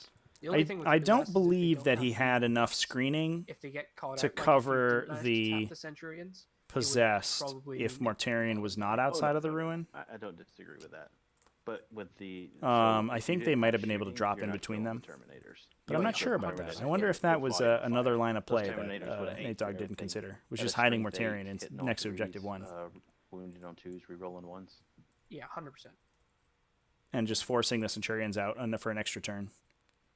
So let's meet these guys. Keen and Turn Siebel, four, you can, in order to build a detachment, you have to share 2 keywords that aren't the, or you have to share a keyword that isn't the super faction keyword. So in this case, Chaos. And GrizzlyNateDog is bringing 100% Nurgle models, so he's bringing everything is Nurgle. Style points for sure. Yeah, absolutely. And he's not the only one we saw even in this one pod. Nurgle is taking over the T5S2 series like a disease. Yeah. Okay. So what do we need to happen to get back in this game? Doesn't look like. Yeah, I mean, if we have to hope for a bad shooting phrase from Glarrg here, right? Right. Like you were saying before, Those- the Centurions on Objective 1 are depleted, and they're shooting into not their most favorite target. We're moving into top of 4, so we're outside of Tactical Doctrine now, so they have no AP on their weapons. So we're going to be taking 2 up saves on these Obliterators. Pretty solid chance the Obliterators take no casualties, right? These scouts are okay there. We have to hope. Yeah. I mean, Fell back. Go ahead. These we just need. guys- He just needs dice to sort of consistently go in his favor for a little while. Because let's look at this. If the possessed survive this turn with enough left to do something, and they kill these aggressors and wrap an eliminator, which they can do with warp time, 100%. They're very close now. then they kill the eliminators. Bounce over another warp time. They can kill those grav sense. The grav sense aren't even that dangerous in combat, right? They can wrap them if they don't kill them all, no right? close combat weapons. They're just punching you. I don't Right. Cast anything. So Risk it. look, if that happens, he Yeah. can actually. I don't know if he can score enough points to win the game, but Over 10. those possessed can run the table. Like, that could Absolutely. actually happen. Absolutely. Yeah, so we just need But to we see. need them- We need these aggressors to forget to load their guns for one Just go on turn. the aggressors. We've They're got gonna no go for the reroll. possessed. The rerolls to hit on this side of the table for They only these get Also, aggressors, they don't get to double tap, right? Correct, So they moved. that's a big deal. 6 And here we go with the shooting. 6 extra shots. Which will So that's be 12, minus. 17. -1 to shoot them. Okay, I get +1 to shoot because of the chaplain's. So they do have recitation of focus on them from the chaplain for +1 to hit, so that ignores the Alpha Legion penalty to hit. 24. So there's 3s, and he didn't get cloud on him or anything, did he? Oh, what's this little token over here? They have Cursed Earth? So Yeah, +1 invul. It's +1 invulnerable save. I don't think that's gonna matter because there's no AP on any of the Raptors units anymore. Cool. So he's saving on 3s now. So Hitting on 3s because +1/-1 cancels out. he's through the worst part of the game, at least, right? Everything's down on the True, table. so- Yeah, I past mean, tactical we're just doctrine. playing a game of I am 40k now. +1 You know, we're to done with the win cat and years mouse. as We're the just gonna target, like something like that. punch each other So in the I'm head moving on and see who can who falls over one to first. the lieutenant? No, he's not. Oh, that is So a good the, roll for Glarrg there. Okay, so that's 32 at no AP. And it looks like they were +1 to wound from Catechism of Fire as well. Ugh, that is brutal. That's gross. That is gross. Hit the gun? Oof. 24. So, but I get +1 to wound with catches of fire. You want to measure and see if the Nurgling swarm's closer? No minus. You want 'cause I'm out. to ask them, Trevi? Then the It's, Nurgling is closer to them. The Catechism of Fire is closest affects visible? The closest visible, yeah. Okay, fair enough then. So you can't put it on Thunderfire cannons. Give them +1 to wound all the time. Looks like 7 possessed to get taken out by that. That's a lot. Kill the one guy and then. That hurts. Ew, yeah, that is not. I mean, it's not the end of the world. 10 possessed is still a lot of damage, especially if you're fighting Imperium. But one of the, like we were mentioning before, one of the biggest downsides of the unit is it does need to stretch back to reach its characters, and as soon as you start taking casualties, that becomes harder and harder as the game goes on. Then we're gonna shoot the. Yep. These guys advanced. Shoot the Centurions. Here, they're gonna shoot everything into that Nurgling swarm. So do you think he should have advanced his characters up onto objective 2, Bolters, I believe.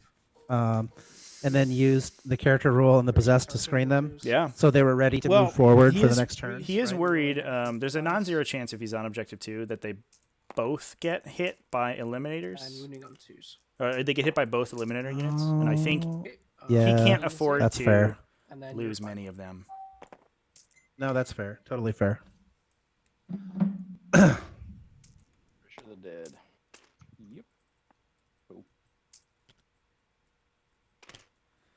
So you see Centurions on 1, killing the Nurglings on 3, significantly limiting Nate's that's gonna ability to be hold the end the of my forward turn. objectives. Oh no, I still got eliminators to shoot. That'd be silly not to do that. So these eliminators. And we're gonna see if the elims can- The obliterators. Gonna plink some wounds off the obliterators. There you go. So, they are So maximum hits, Glarrg at this point not and even shooting are his minus two. bolters into the obliterators. Okay, so I think I'll He's just focus. gonna wait until the Grav Hits, Centurions finally get in range of those guys. Toughness 5, aren't they? Yep. Yeah. So winning on 4s. 6s do mortals. So 1 at -2. They're fine. And then All right, there's some good news. there was no mortals. No. Yeah. Okay. It was 6s do mortals. On the wounds, Those, gotcha. Yeah. These eliminators. So that was a lot of damage from the Glarg. sergeant's gonna give up his shooting to It give them doesn't. +1 hit It doesn't points end. wounding You know, against the, things aren't over. possessed. Especially since these So possessor that with can warp actually time are going to be -1 able to hits, run so into this hitting ruin on between 4s 5 and gets a 2, wound. and they're going to get a charge with no Hits. Overwatch. Okay, and these guys. Yeah, that's a big deal. And yeah, I mean, like you said, we're going to be looking for a kill on the aggressors, a wrap on the So I eliminators. don't get recon this turn. These but I do get characters are kill going to be on kind of all annoying, others. actually, because they do a bit of damage, especially the chaplain. 2 damage against the possessed is exactly where you want to be. But Yeah, it's although they have feel no pain, right, or no? I They don't don't? believe so. No. Yeah, jeez Louise. Yeah, they're just going to eat it. Just no good news. So put those on objective 2 and shoot those. Yeah, try to pick up more Centurions. At the very least, that grabs you some Gangbuster points. Yep. I think the handwriting's kind of on the wall, unless like things get We're nuts. getting to that point, for Yeah. sure. I think GrizzlyNateDog needed to make one of those 2 charges, absolutely, in order to have a pretty good chance in the game. Unfortunately, failed both of them. The Tabletop Simulator dice roller has decreed he will not reroll anything into those things that aren't ones. Right. Well, apparently they just didn't want chaos to win. Yeah, so. Carbonell, the score currently, we are up one turn by Glarrg. And Score is I'm up currently to 20-5. 3 Reaper now. At So we 66. are pretty dominating lead by Glarrg, which is Yeah, what you he's can gotten expect from an aggressive hold list more- like this going first. We're just gonna run. He's gotten hold more and kill more in the first 3 rounds. Yeah. And he's probably going typically- to do it again this round. Typically, you'll see, the aggro list in any matchup will often get, 5 to 7 point turns the first 3 turns of the game, but rounds 3 to 4, you'll see that switch around, and the other player will start to grab that sort of dominating lead. Unfortunately, GrizzlyNateDog's list very much designed to be that aggressive list that gets the bonus points early in the game, and unfortunately, in this matchup, going second, he wasn't ever given the opportunity to do that.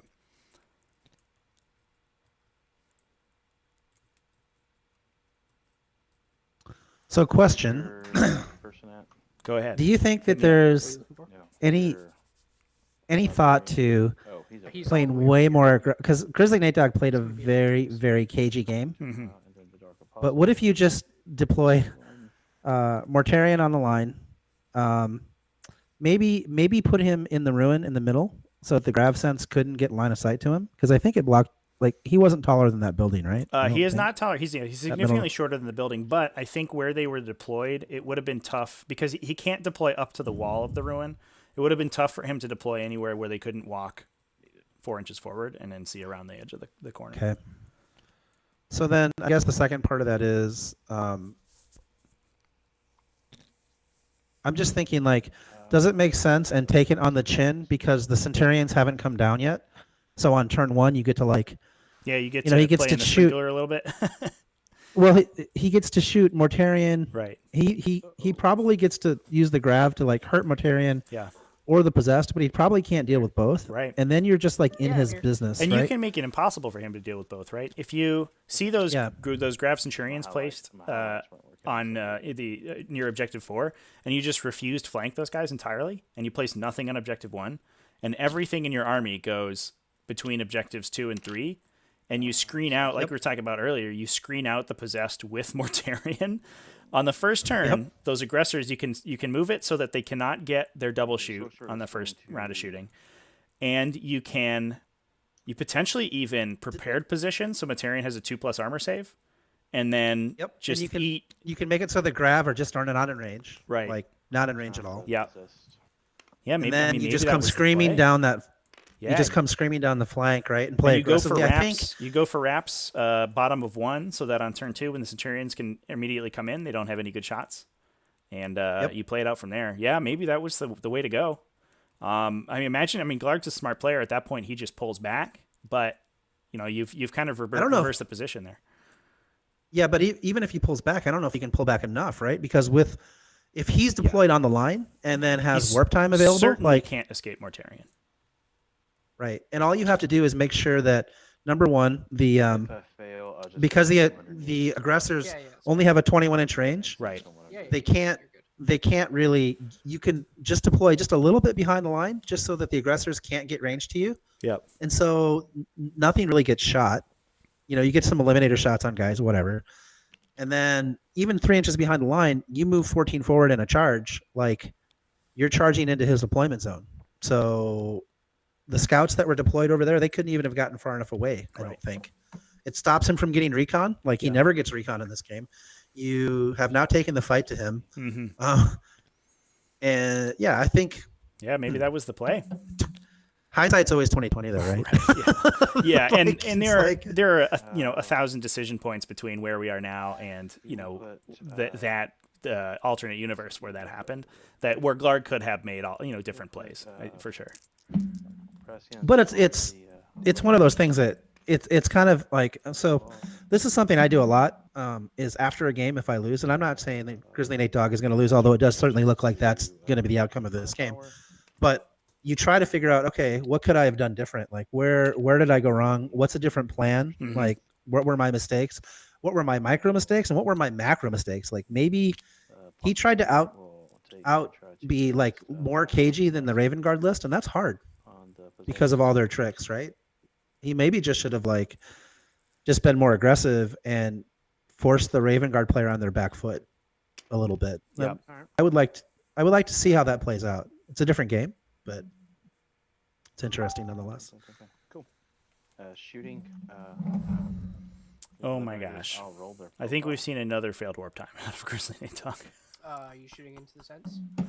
You're not. I You're don't have to you're do kidding, Okay. right? They're moving to shooting phase now. Yeah, I get you. Oh my god. Yeah, that's tough to come back from. Eight. The 9-inch charges Yeah. are one thing. To fail those The are a only little tough. target I think And so. Relying on them is already tough, You but might be.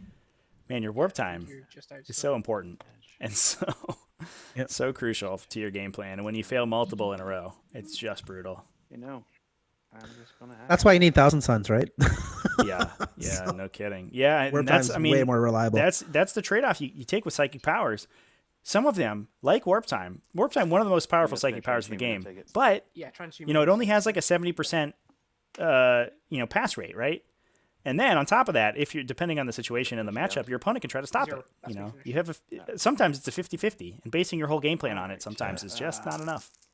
Twos, I mean, ones, let's be honest. Your opponent almost never gets to stop it if you're paying attention, and because of the way that yeah, it's depending. played.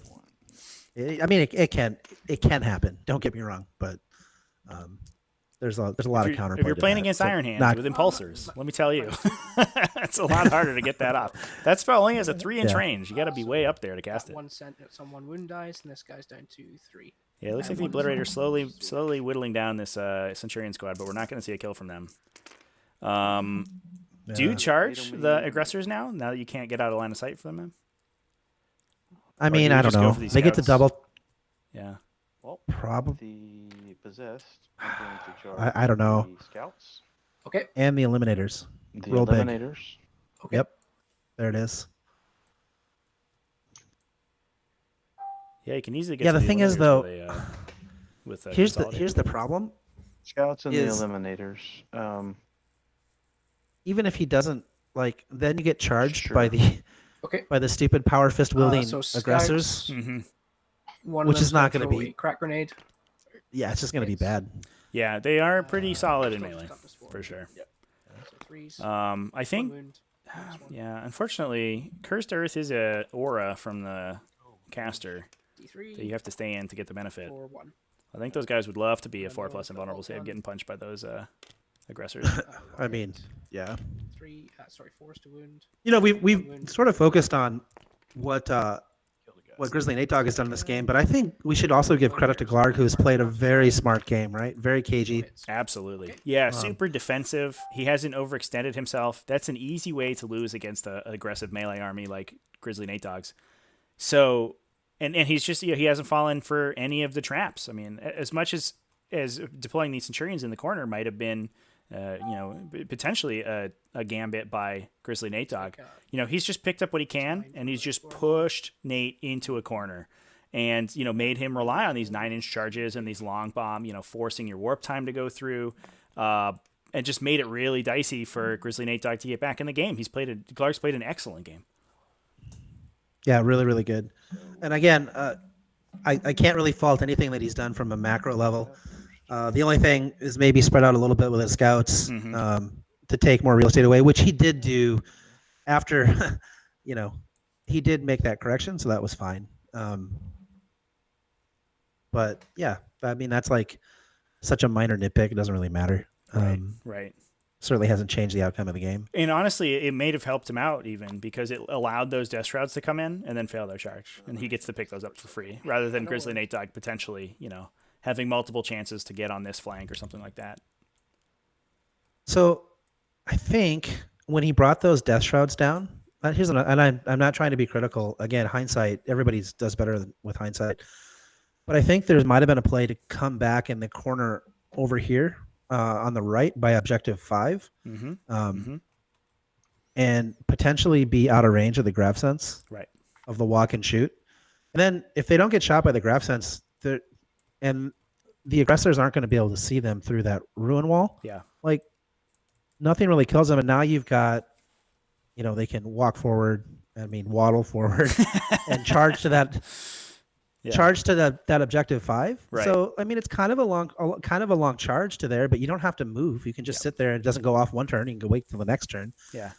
And you'd much rather, So- because this army's so combo oriented, you'd much rather have those units be in a position where you're going to be dropping those possessed on the subsequent turn. And then, potentially, if those Death Shrouds get a charge, they make a couple consolidate moves, and then they screen for the possessed the next turn.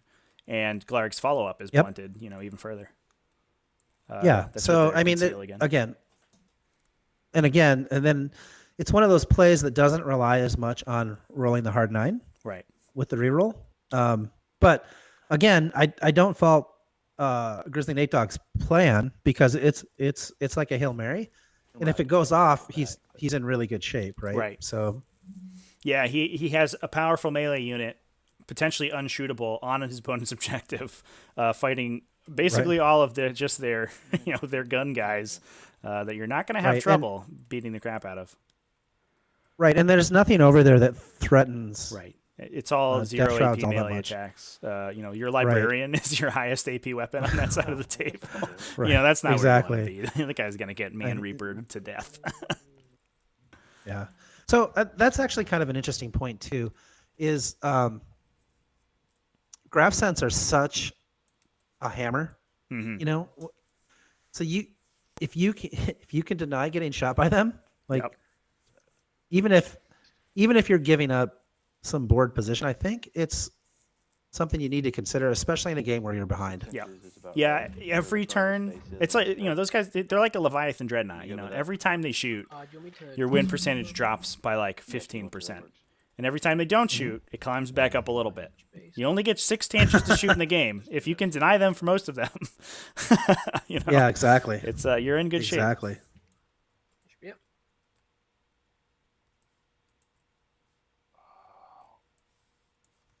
Not sure what we're doing here with this possess. There's one guy. He's not quite in coherency. Yeah, I think he's still moving, guys. Yeah, I think he's trying to figure out how to chain back and. Right at this point, I mean, I don't think you even need all the buffs from the characters. You eat it. Just take it on the chin. You just need the wrap. Yeah. You got to get the wrap. You got to be unshootable. It's not worth it if you're trying to extend all the way back. Kill it. Yeah, here we go. I think he's just saying, F it. We're Leroy Jenkins in this, Interesting.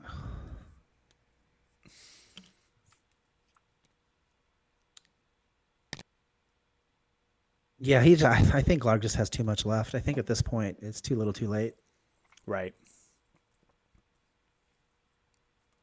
But that said, the points do matter. So that they are. I imagine both these players are happy to play it out to its bitter conclusion. Of course, yeah. The And we haven't called the game yet. Yeah, and in T5S2, your final battle points do matter for final standings, and the top players in the series, based on their top 3 pods, come August, get invites to the seasonal invitational tournament, which will be a exclusive tournament with some cool prizes, and you get to be the best virtual 40K player in the world. So that's pretty cool. Yeah, that's amazing. The best virtual 40K player in the world. So you're not a real boy, but you still virtually. Yeah. And veterans. Interesting. Will get I D6 attacks. don't feel like I was very objective in this game. I feel like I was rooting for the chaos, so I apologize in advance. John, I think we and I and most of the chat are with you. We want to see the scourge of the Raptor Centurions get brought down a peg. Yeah, just really well played by Glarrg though. Like, yeah, for just sure. his using the threat to push GrizzlyNateDog all the way back in his corner, and then backing up and just be like, okay, I'll take some free stuff. Mm-hmm. I guess it is a list to a question. What's that? That leads me to a question. Do you think that he needed to put those Chaos Space Marines out in the open? Yeah, they're dead.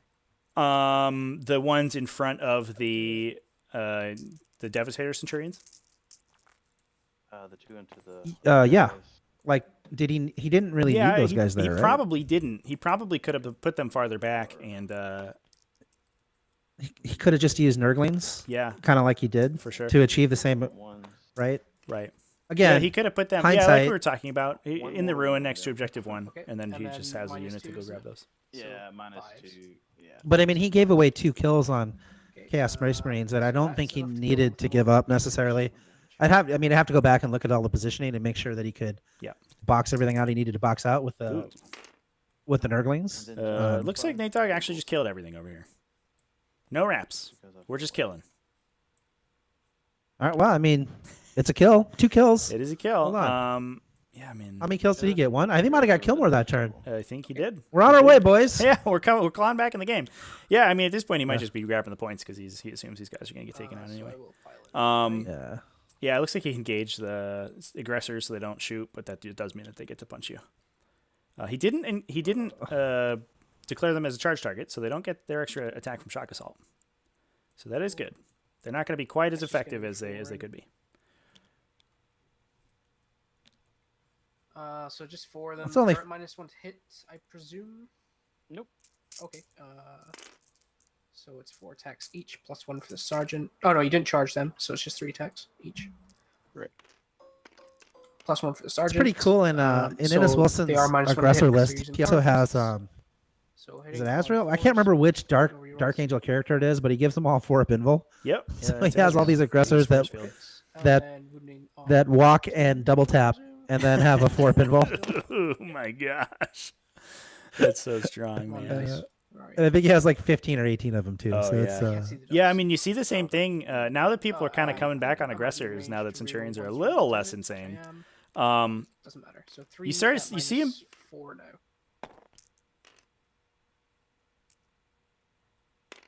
Did I lose you, Trevi? Did any? I'm sorry, I was just watching the dice rolls. I'm not sure any possessed died there.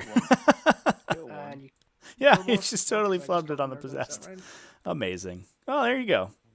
And Small I got mercies, I one guess. more, Um, gangbusters. And I'll get behind So, yeah, a lot of Space Marine lists are bringing back aggressors.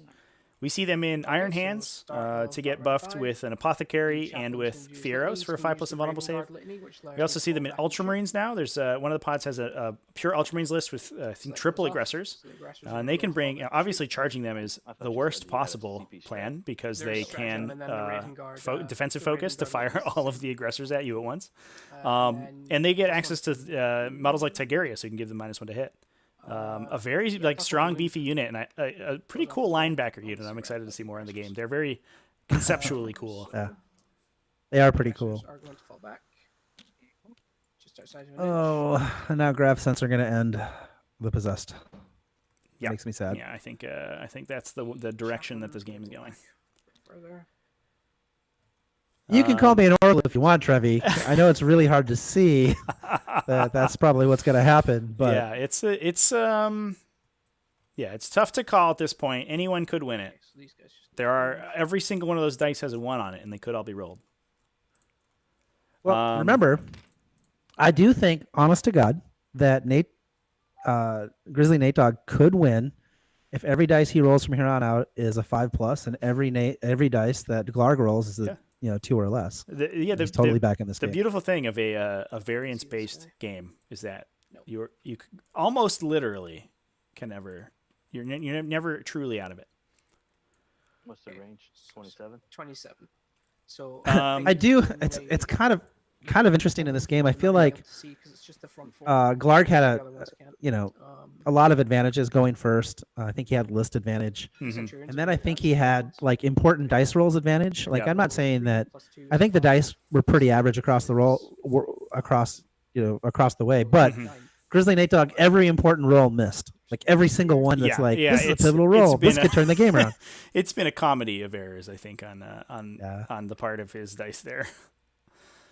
And let me say, I feel great empathy for him because we've all been there. We've all been like, really, I can't get one, like just one, For sure. one time. For sure. Yeah. Answering some questions in the chat here.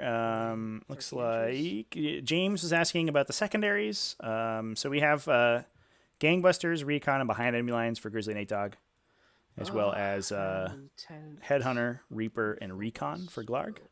I will advance these scouts to the back as well. Some pretty Has straightforward GrizzlyNateDog picks. really never gotten recon? 11. Wow, that's yeah, rough. yeah. Going second against a control list like this, it's very difficult for sure. Anything you put, especially into the side, the quarter of the board with objective 4, is immediately destroyed. Yeah.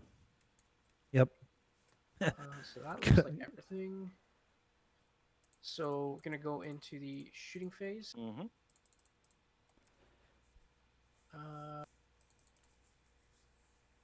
I'm just gonna check one sec to see if the Raven Guard litany is -1 to shoot when you fall back or not. Just need to open my book. Yeah, so one trick that Glarrg uses here is he switches out the chaplain's litany of his reroll hits standard no, it's litany just for the cool. Raven Guard litany, So which the allows you to Aggressors fall are back going and to shoot. the possessed just once because they moved. Oh, I forgot Raven Guard's got their own So litanies. the extra Yeah. shots So theirs is fall back and shoot? Yep. Oh, that's gross. Yeah, the chapter litanies are extremely powerful if you know when to use them. 17. Yeah, For all example, of the- them do really yeah. amazing things. Yeah, the Salamanders one always gets me. It's a 6-inch aura in which everyone can heroically intervene. So you potentially be heroically intervened by their entire army all at once. Yeah, that sounds like fun. Yeah, I like it's the, really good. Oh, Julie. We talked about the Dark Angel one, right? Where they all count yeah, as they count stationary. as stationary, yeah. So that's the Infantry counts as stationary. That's kind Mhm. of important. Oh, no. And then The, the Space Wolf one is not quite as cool, but in certain matchups it's cool. I think it's +1 damage on your weapons versus vehicles and monsters. For sure. Here's get caught up in just a second. Yeah, So in certain matchup matchups, dependent, but, oh man, knights, getting absolutely blasted by those, wolf and thunder hammers or whatever, hitting Yo, for 4 damage. Hitting. Are you still minus to hit? Yeah. Not from these guys, no. Okay, so hitting on 3s. And then +1 to wound, so wounding on 3s. Yeah, so that's so a that's big no AP. wallop onto the possess there. Looks like we're gonna lose another 5 or 6. 4 more guys. Yeah, 4 and then a Or carryover hey, wound. that's not so bad. Yeah, unfortunately we lost 7 earlier, so we're down to less than 10, which is not great. And we still have the hurricanes on these grav Okay, deficit see. Centurions to Sky. shoot. I wonder And if he they're- could have pulled out a They're range grav with that. weapons too. Yeah. I can't measure, but I don't think so. yeah, maybe not. Maybe. Certainly could have pulled out of range of the first few, I think, but maybe not. Yeah, you're probably quite right. measuring it. No, they've got 27 inches, Oh right? yeah, no, it -1 looks to like right side they're just 12, measuring there, so forwards. they're gonna blast them.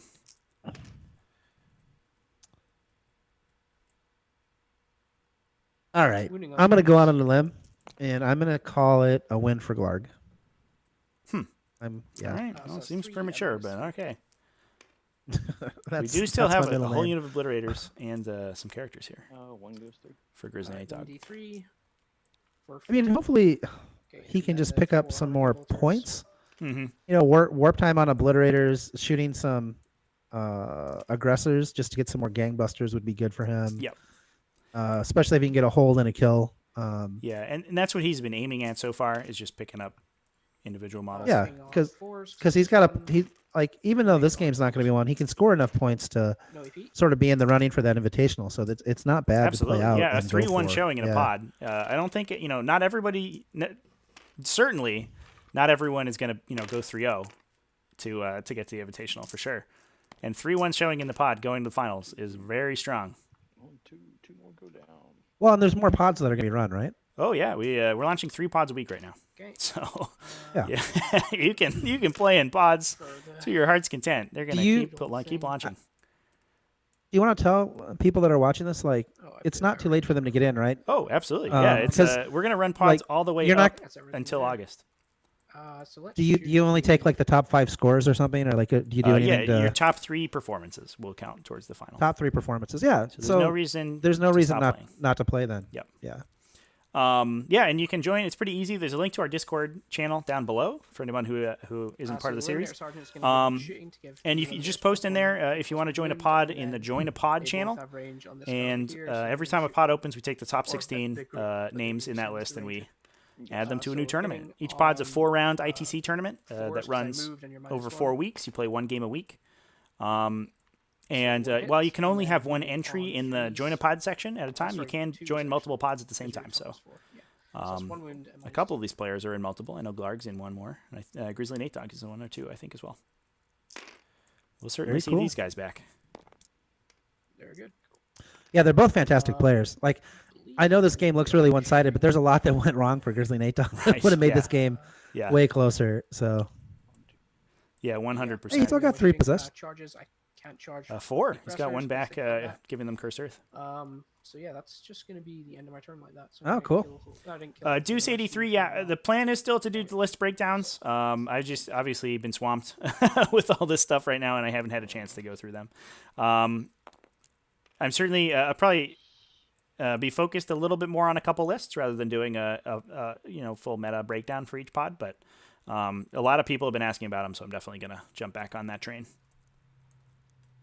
Very cool. I don't want to do it. I'm gonna do it. If you're new to the tournament scene as well, we are doing a Young Bloods tournament also for people who have been in the game less than 6 months or have not played in more than one tournament. And registration for that closes tomorrow evening, and then the first round will go up on over the weekend. That's going to be a 3-round ITC tournament, and hopefully with new players, so you guys can get some tournament experience and kind of learn the system and meet new people. That one does not count for the T5S2 standings, but we just want people to get some games in. I think that's a great program. I mean, that's a long-time War Machine weekend thing, right? Youngbloods. Yep. Yeah, for sure. Really yeah, smart to bring that over. Definitely, some of the community members asked it. We've had a ton of brand new tournament players, come in. Now that they're seeing all these tournaments jumping in, popping up for Tabletop Simulator, they're like, hey, I want to try too. So we're trying to make it as easy as possible. But big kudos to the community for asking for that and really petitioning for it. And it's I think we have 25 or 30 people in there right now. Very cool.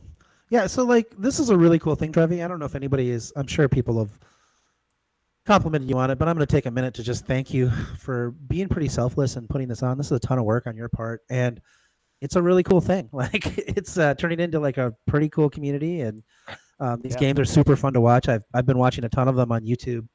I don't often catch you while you're streaming because I'm not that. I'm just not that smart, I guess. Well, he's going to try to pick up some more kills here. Yeah, for sure. There's some easy characters you can grab there. These possessed don't really. Their unit doesn't really degrade. They're not much worse, with just a couple of them than they are with the full unit. Hey, can he kill Isodon? It looks like he can. And then can he warp time something to get on objective 3? Because Isodon is back on objective 1. I don't think you can kill him. He can't move the Blitz forward, and that can not be the closest guy. No, there's 2 Centurions inside that room. Yeah, I see the Centurions over there. Tricky Glarrg. Trixie. Trixie. Yeah, and if he flubs his AP roll, he might not even have a good chance of killing Laius Isodon. That guy has a camo cloak. If he rolls only 1 AP, he's going to be taking 2 up saves. Deuce 83 says the audio is cutting out. Let's see. I'm going to double check my levels here. Cool. Can you hear me? Yeah, I'm showing good. Oh, it looks like it's okay. Right. No worries. Yeah, I mean the series has been awesome. The Discord just broke 200 people, which is like an enormous landmark. That's sort of. Sun kept bothering me about making a Discord. I was like, oh, I don't know if anybody's going to use my own Discord, and it turns out they do. So, and somebody told me the other day that it's more active than the main TTS 40K Discord, which was really cool to hear. Not sure if that's true, but it definitely keeps me busy. Well, I think it's while I'm socially isolated for sure. It's 2 factors. It's number 1, all the streaming, and number 2, all the tournaments. Right. So, yeah, it's creating a lot of excitement, and people are hungry. That's Oh yeah, for sure. It's hard to participate or do anything in 40K right now, and this is like an excellent out. Right. So, yeah, that was I was hoping. When we started the first tournament, that it would just give people an outlet for competitive play, because it's everyone's staying home, painting their models, building some new stuff. But if you haven't played in a while, you kind of lose the zeal a little bit for sure, and that would be devastating. We can't have that. We got people to be chomping at the bit. All right, so what do you think?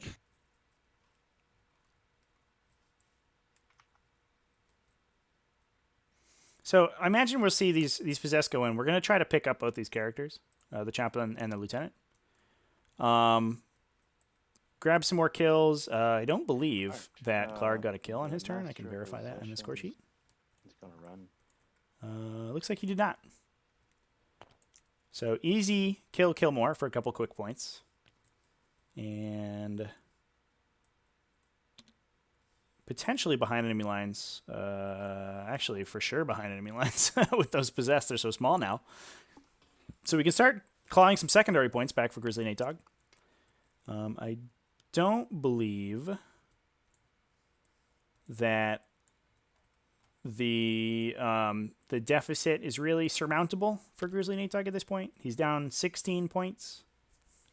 He'll probably grab 3 this turn plus secondary, so 4, and then he'll still be down 12 and go into the last round. Yeah, it's not surmountable, but the point is to score as many points as we can for him, right? So if he gets lucky and kills those 2 on objective 5, he gets a character on objective 3. He shoots the scouts off of objective, what is that, 6? Mm-hmm. Warp time. So then he'll be on 1, 2, 3. And so, yeah, he'll be on 4. Like, he could get hold more, potentially, and kill more. Yep. Which is it's a lot of points, right? So, like, why not?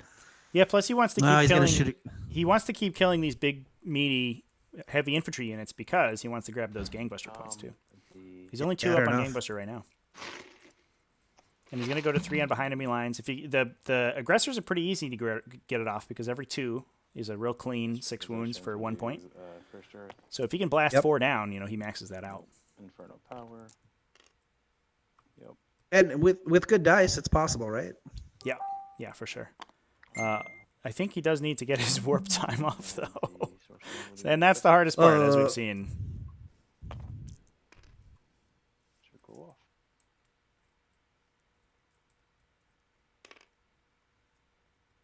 Did that do it? Do we see our first warp time? Oh, no, that's a Cursed Earth, it looks like. Yeah. Our Prescience. Propulse one to hit. Ooh. 1. All right. Shooting. The obliterators are going to run their profile and see what we get. So 6 plus 1, so 7. Looks like we might have already done the warp time move. -1. It's even better than I thought. Lyle Dixon asking, will we see a Tactical Tortoise GT after the quarantine lifts? That would be cool. I'll never say never GT. to that. I have... the local community in my area is very GT oriented. My local game store opened next door to a hotel so that they could run multi-day events, and the local group built a ton of GT terrain. So it would not be difficult for me to run a cool. So GT is GT. How many people is that? 28 plus, and at least 5 rounds.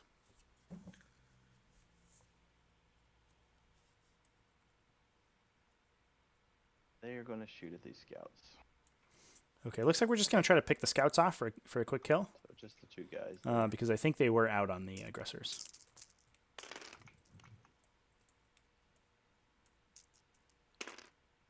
Yeah, I mean, if he kills the scouts, he takes them off that objective too, right? So if he charges those 2 characters and kills them.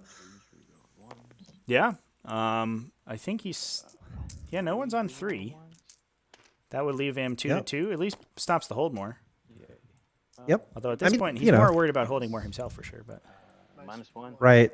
If he could have got a character onto 3, then he would have yeah. actually held more, which would have been pretty cool, right? Okay, so he dies, and then 4 ups for the rest of them. They all die. Yeah, Hey, there goes there's another clean scouts. kill. Boom.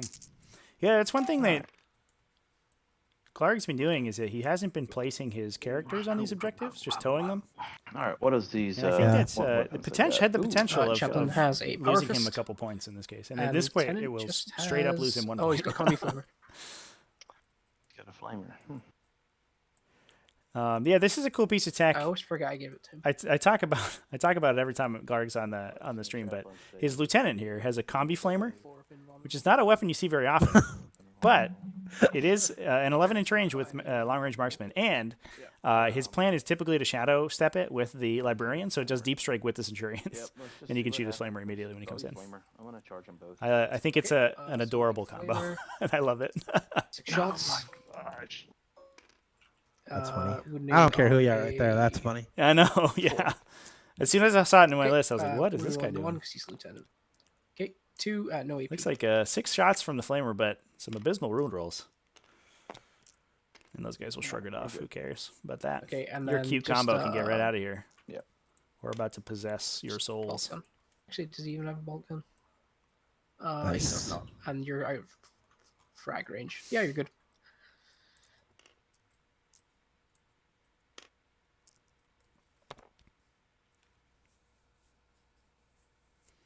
We do have a power fist on this chaplain here, but I think he might actually Oh my swing with his gosh. Crozius. Just barely. Okay. Is that Maybe definitely? not. I guess the wounding on 2s would be a little bit Yeah, better. it was right. Yeah, yeah, you're good. You're good. Yeah. It's happening. we got him in there. I'm so excited. Yeah. Oh, he made it. Get it done, possessed. I want you guys to kill the crap out of this chaplain. This chaplain has caused enough trouble. With the +1 to Okay, and your wound and the charges? fall back and shoot. Yeah. Okay, I'm just gonna Just- Cool. Just put those wriggly tentacles up where the sun don't shine. Cool. Chaplain has the power fist. Somebody's gonna get fisted. Somebody's gonna get fisted. And then the lieutenant. What is Not if he have? dies, though. Not if he gets killed by these guys. Nothing, I don't think. Okay, cool. Chainsword. That's it. All right, cool. So we'll activate them first. That lieutenant actually pretty terrifying because we are in assault doctrine now, so his chainsword is AP1. And he'll get a big old 5 attacks, I think, from that. Yeah. Yeah, shock assault is such a good rule. Turns Really out, turning brains pretty around. strong. 3 of them Yeah. into the chaplain. Yeah. Sure. Oh, I guess I got to roll what their attacks are. Sorry. Don't.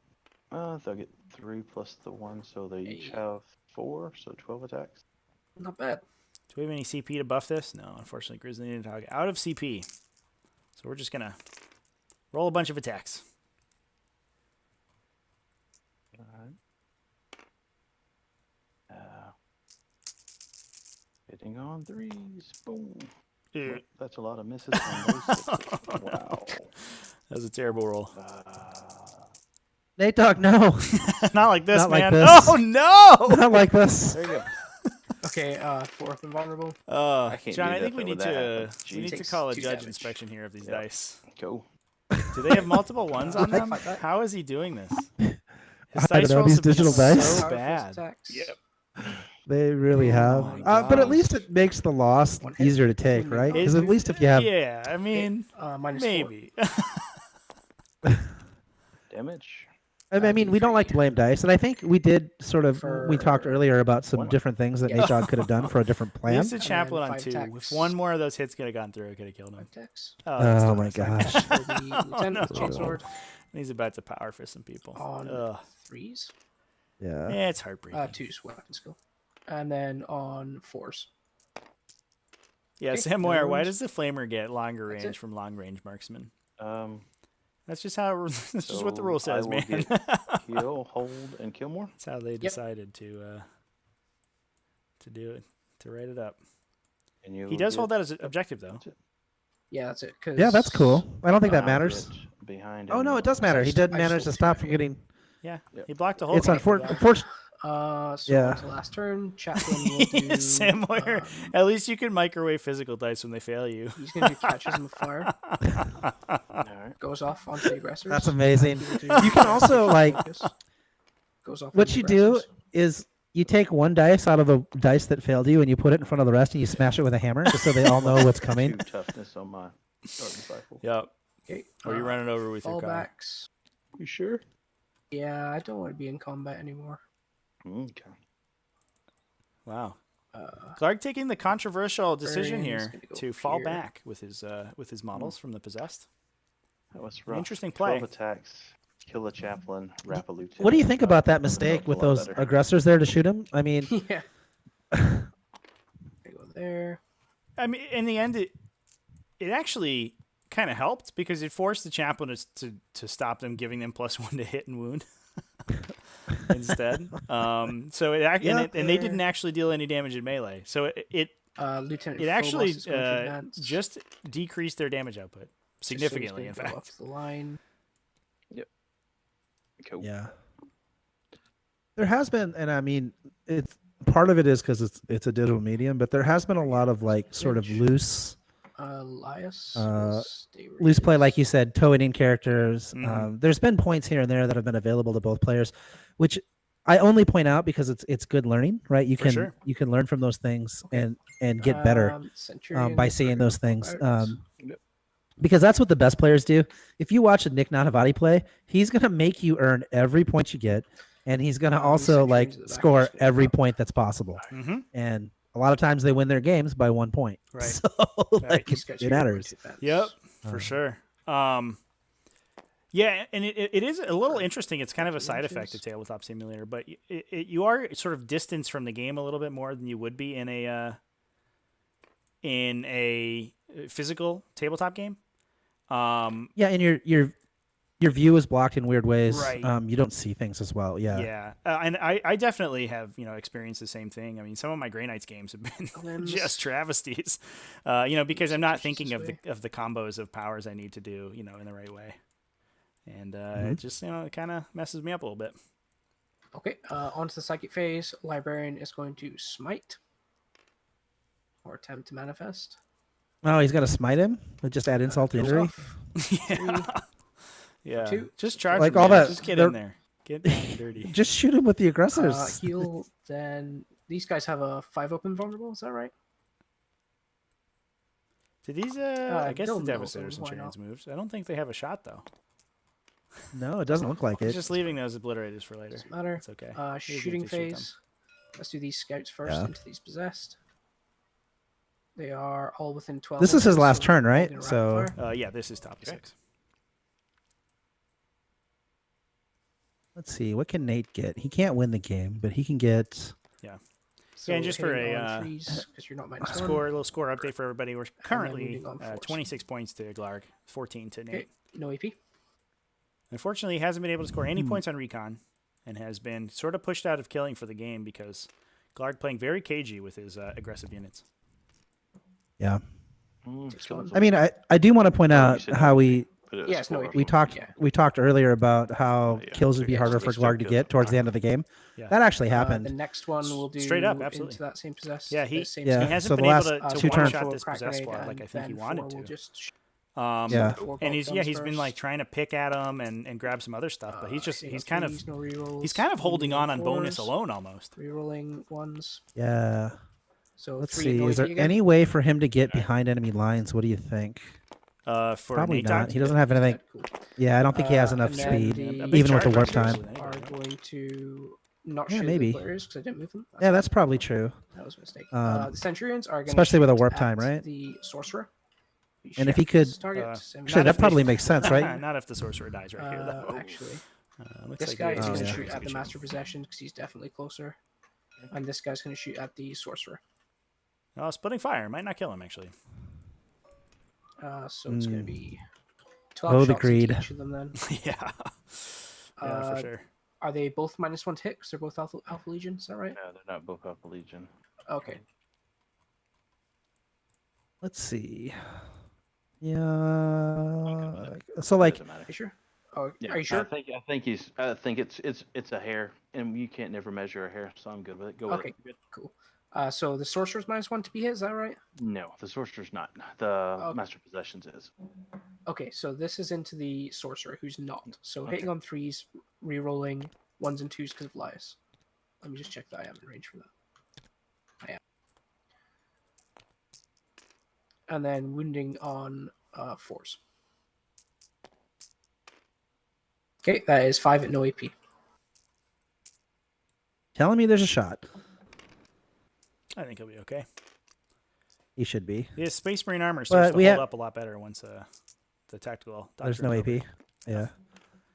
But Saves like I two. was saying earlier, so he could get 2 Two points in damage? gangbusters One pretty damage. easy Yeah, if he just one can damage. move up. And then into the master possessions, who is -1 to be hit. 12 shots. Yeah, Re-rolling only I ones and imagine twos that because these he gets obliterators are only. about to max that gangbuster. So hitting on fours. Yeah. And they can also get kill more. And on wound. Okay, Let's that see. is 6 and What else can he do? No, he's gonna score the bonus. Yeah, he's He gotta does- but kill I guess two it doesn't. things to kill more. Glarg's He could potentially grab one or two of these characters if this Master Possession survives. He puts the Sorcerer and the Master Possession into the Scouts potentially we're and gonna kills shoot them. the Eliminators. They're gonna And then if he yeah. if he can pick up shoot one their other line thing, of he'll sight go kill ignoring more. weapons Unless into the the, Eliminators are able to Sorcerer. bonk these characters I off. don't- These Eliminators. Which, they're gonna shoot the Sorcerer with their line of sight ignoring. Yeah, weapons. shooting Executioners is a little tough. Yeah. Though. Because it's snipers.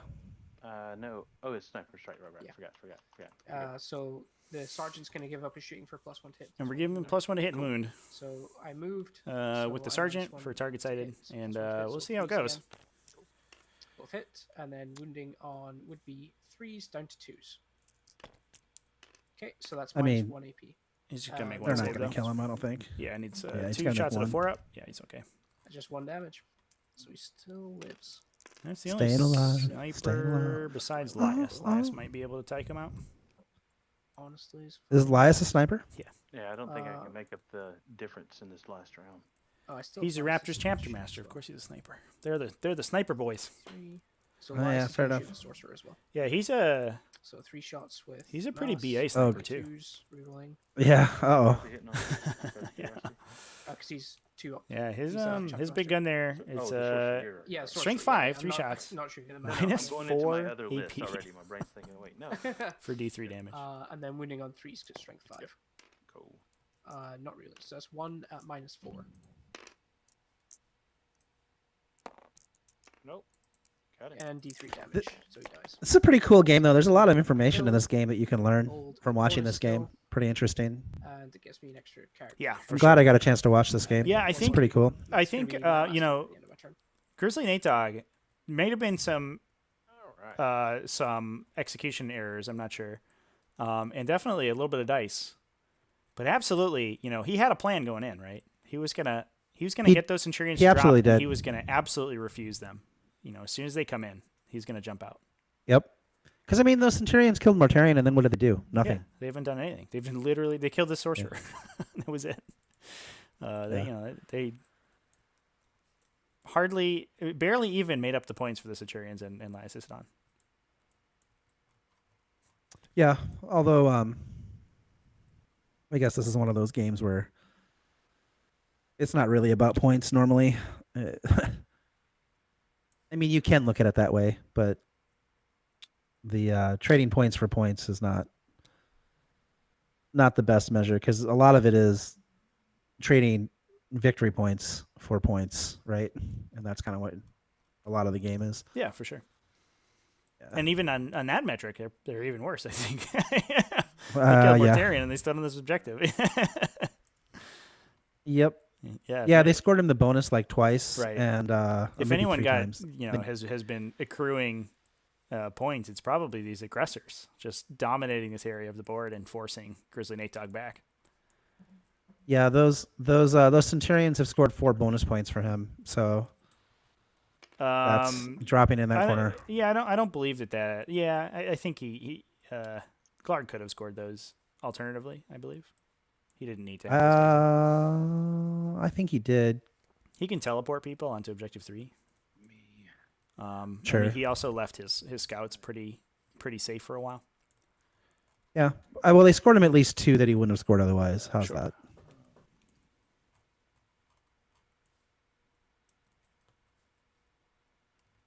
It's pretty interesting because if you really think about Glarg's game, it was very much a patient game. Mm-hmm. Just sort of Yeah, and that's killing targets of opportunity, not overcommitting. right. Yeah. And that's honestly the sign of Cast. the I think the top the highest tier of play Okay. is for people who don't play Remember, I've got my for the lieutenant next bonus turn, here, where they're so going to minus get to 1 kill to people cast, and if you and fail remove to models. take They play D3 for more turn wounds. 6, which is when the Again, game 18 is hits. actually finished. That's good. Yeah, he's good. And when you play, And we against can those say the people, same thing about Go ahead. we can say the same thing about NateDog too. Like he played a patient game. He did. Might argue too patient, but I mean that's Yeah, maybe. Literally. again hindsight, one right? damage to kill 1 cent to score 1 more point. Do it. Come on, NateDog. 1 damage to score another. You Okay, got this. Are we smiting? Get him. Get him. Get him. Get him. Master of Possessions is just going to try to do Infernal Power. Which it will go off. You -1? just- Yeah, Infernal Power is Okay. 6. Cool. Yeah. Alright. Shooting phase. These obliterators, We didn't get this. I'm just going to shoot into these scents, all of them. Cool. The aggressors, yeah. Yeah, I mean the aggressors. Well, I'll roll the profile. Let me just make sure I'm going to do that. And I don't have to go somewhere else. Alright. Hey, here we 9. go. Oh my gosh. Don't tell me they're going to come alive at the end of the game. No, okay. I just want to make sure they were right. Alright, cool. Oh, that's not a bad profile. Strength 9, 3 damage. That's gonna kill some aggressors. -1. R.I.P. aggressors. Yeah, they're only a 3-up save on those guys. Yeah. So Alright. I think Yeah, I mean that's fair. we may see this aggressor unit die in the last turn of the game, and that's a very strong hit roll too. Oh my gosh. And then Oh yeah, dude. Ooh. 2s, reroll ones. Toughness 5, so 3s. No. Oh, sorry. So Put this- 13 saves on those guys though. I think we might we might see them go down. Cool. Yep, 15 saves. That converts. Oh my gosh. -1, so every failed 4-up is a dead aggressor. So 3 dead aggressors. good roll. Oh, did we not roll 3 damage on those? Alrighty. He only rolled 9 What's their saves. leadership, like a 6 or a 10 or something? Yeah, I Seven? think I was miscounting. I think 7. I counted. But they the can two. use Okay, the yeah. chaplain's leadership. So there's Interesting. possibility. I wonder if I was What mistaken you're on, telling me is there's hope, man. Hope. on the damage roll there. The master of He might have maxed, possession is going to charge these scouts. Okay, can't see him. I thought he maxed strength and damage, right? And so there were 3 damage. Max gangbusters. Yeah. I think that's going to get it. Yeah, you're good.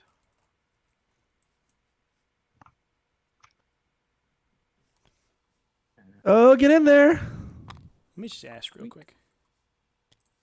Hey guys, what was the damage on the obliterators right there? 3 Great. damage each. So that should have killed. How many aggressors failed? Just 3 failed. Oh, 3 failed. Okay, I miscounted. Yeah, yeah. No worries. Uh, Okay. And then, So it looks like he made 6. sure, he why didn't fail not? 6. The obliterators are Nice. going to charge. Oh, I didn't put them quite right. If you want to charge the sense, go for it. Yeah, sure, why not? Just say that you move them a bit forward. That's fine. Yeah. So it's going to be... How many can see that one? Just wants to One take guy? the Overwatch. Yeah, He's doing that on mean, purpose. Why not, dude? From the You could arm, get I a can see consolidated in and pretty much bang out all of another them. gangbuster point. You might as If well. you, if you don't want to charge... You can 'cause pull of the that, guy you in the might as well. back. You know, Yeah, if no, they no, I don't hit. won't. They don't have rerolls I to moved hit. from right, they'd been I back don't think here there's a further, big which reason not to. Yeah, but- sure. Cool, we'll just go with combat. Oh, okay. They're see not going to do it, I here. guess. Yep, he's got 3 attacks plus 1. He's only got 4 attacks. I don't even think he can kill the scouts. Interesting thoughts. He gets 1 more from that. Question for you. Another question. What's up? Do you remember that turn where the assault sense came down, killed Mortarion, Minus... Minus picked 2, I up think. the possessed, so right? 6s then. Mm-hmm. What if he had dropped the blitz over on the side to start picking on the Nice. aggressors and been Oh, out no of minus range of the That's Yeah, it'd be 5 that's what I centimeters. Of the assumed dove was sense? about to happen. Yeah. And then they dropped in on this side to I'll fight get the, They're gonna the assault pile sense. I in. think GrizzlyNateDog a little overestimating maybe how much, how important the assault so- sense would be in the matchup. 3 Assume, attacks they for don't sergeant. Yeah. do much damage And as 2 soon attacks as for tactical scout. doctrine's over and everyone runs For away. Hitting on 3s. Yeah, the thing is though, if those assault sense had gone down, because I mean, if you look, when he rolls 3 damage and they have 1 worse save, So Right. 2 at like minus he 1. just is way more effective at Oh, taking them yeah. off the board. Yeah, their profiles then- line up so much better. He's good. Perfect. Yeah, and then they did a lot of the So damage I to owe the you some possessed, morale right? Mhm. On the So- aggressors. Again, hindsight, right? It's just Right. another one of those things where you can sort of analyze This is 6. what could I have done different in this Yeah. game and how would it have changed. Now, It's it also fine. changes what Glarrg does, right? So it's Five. dangerous. It's not doesn't necessarily make Yeah, it the he right play, but immediately it has is to worth become more talking about. aggressive with those assault centurions for sure.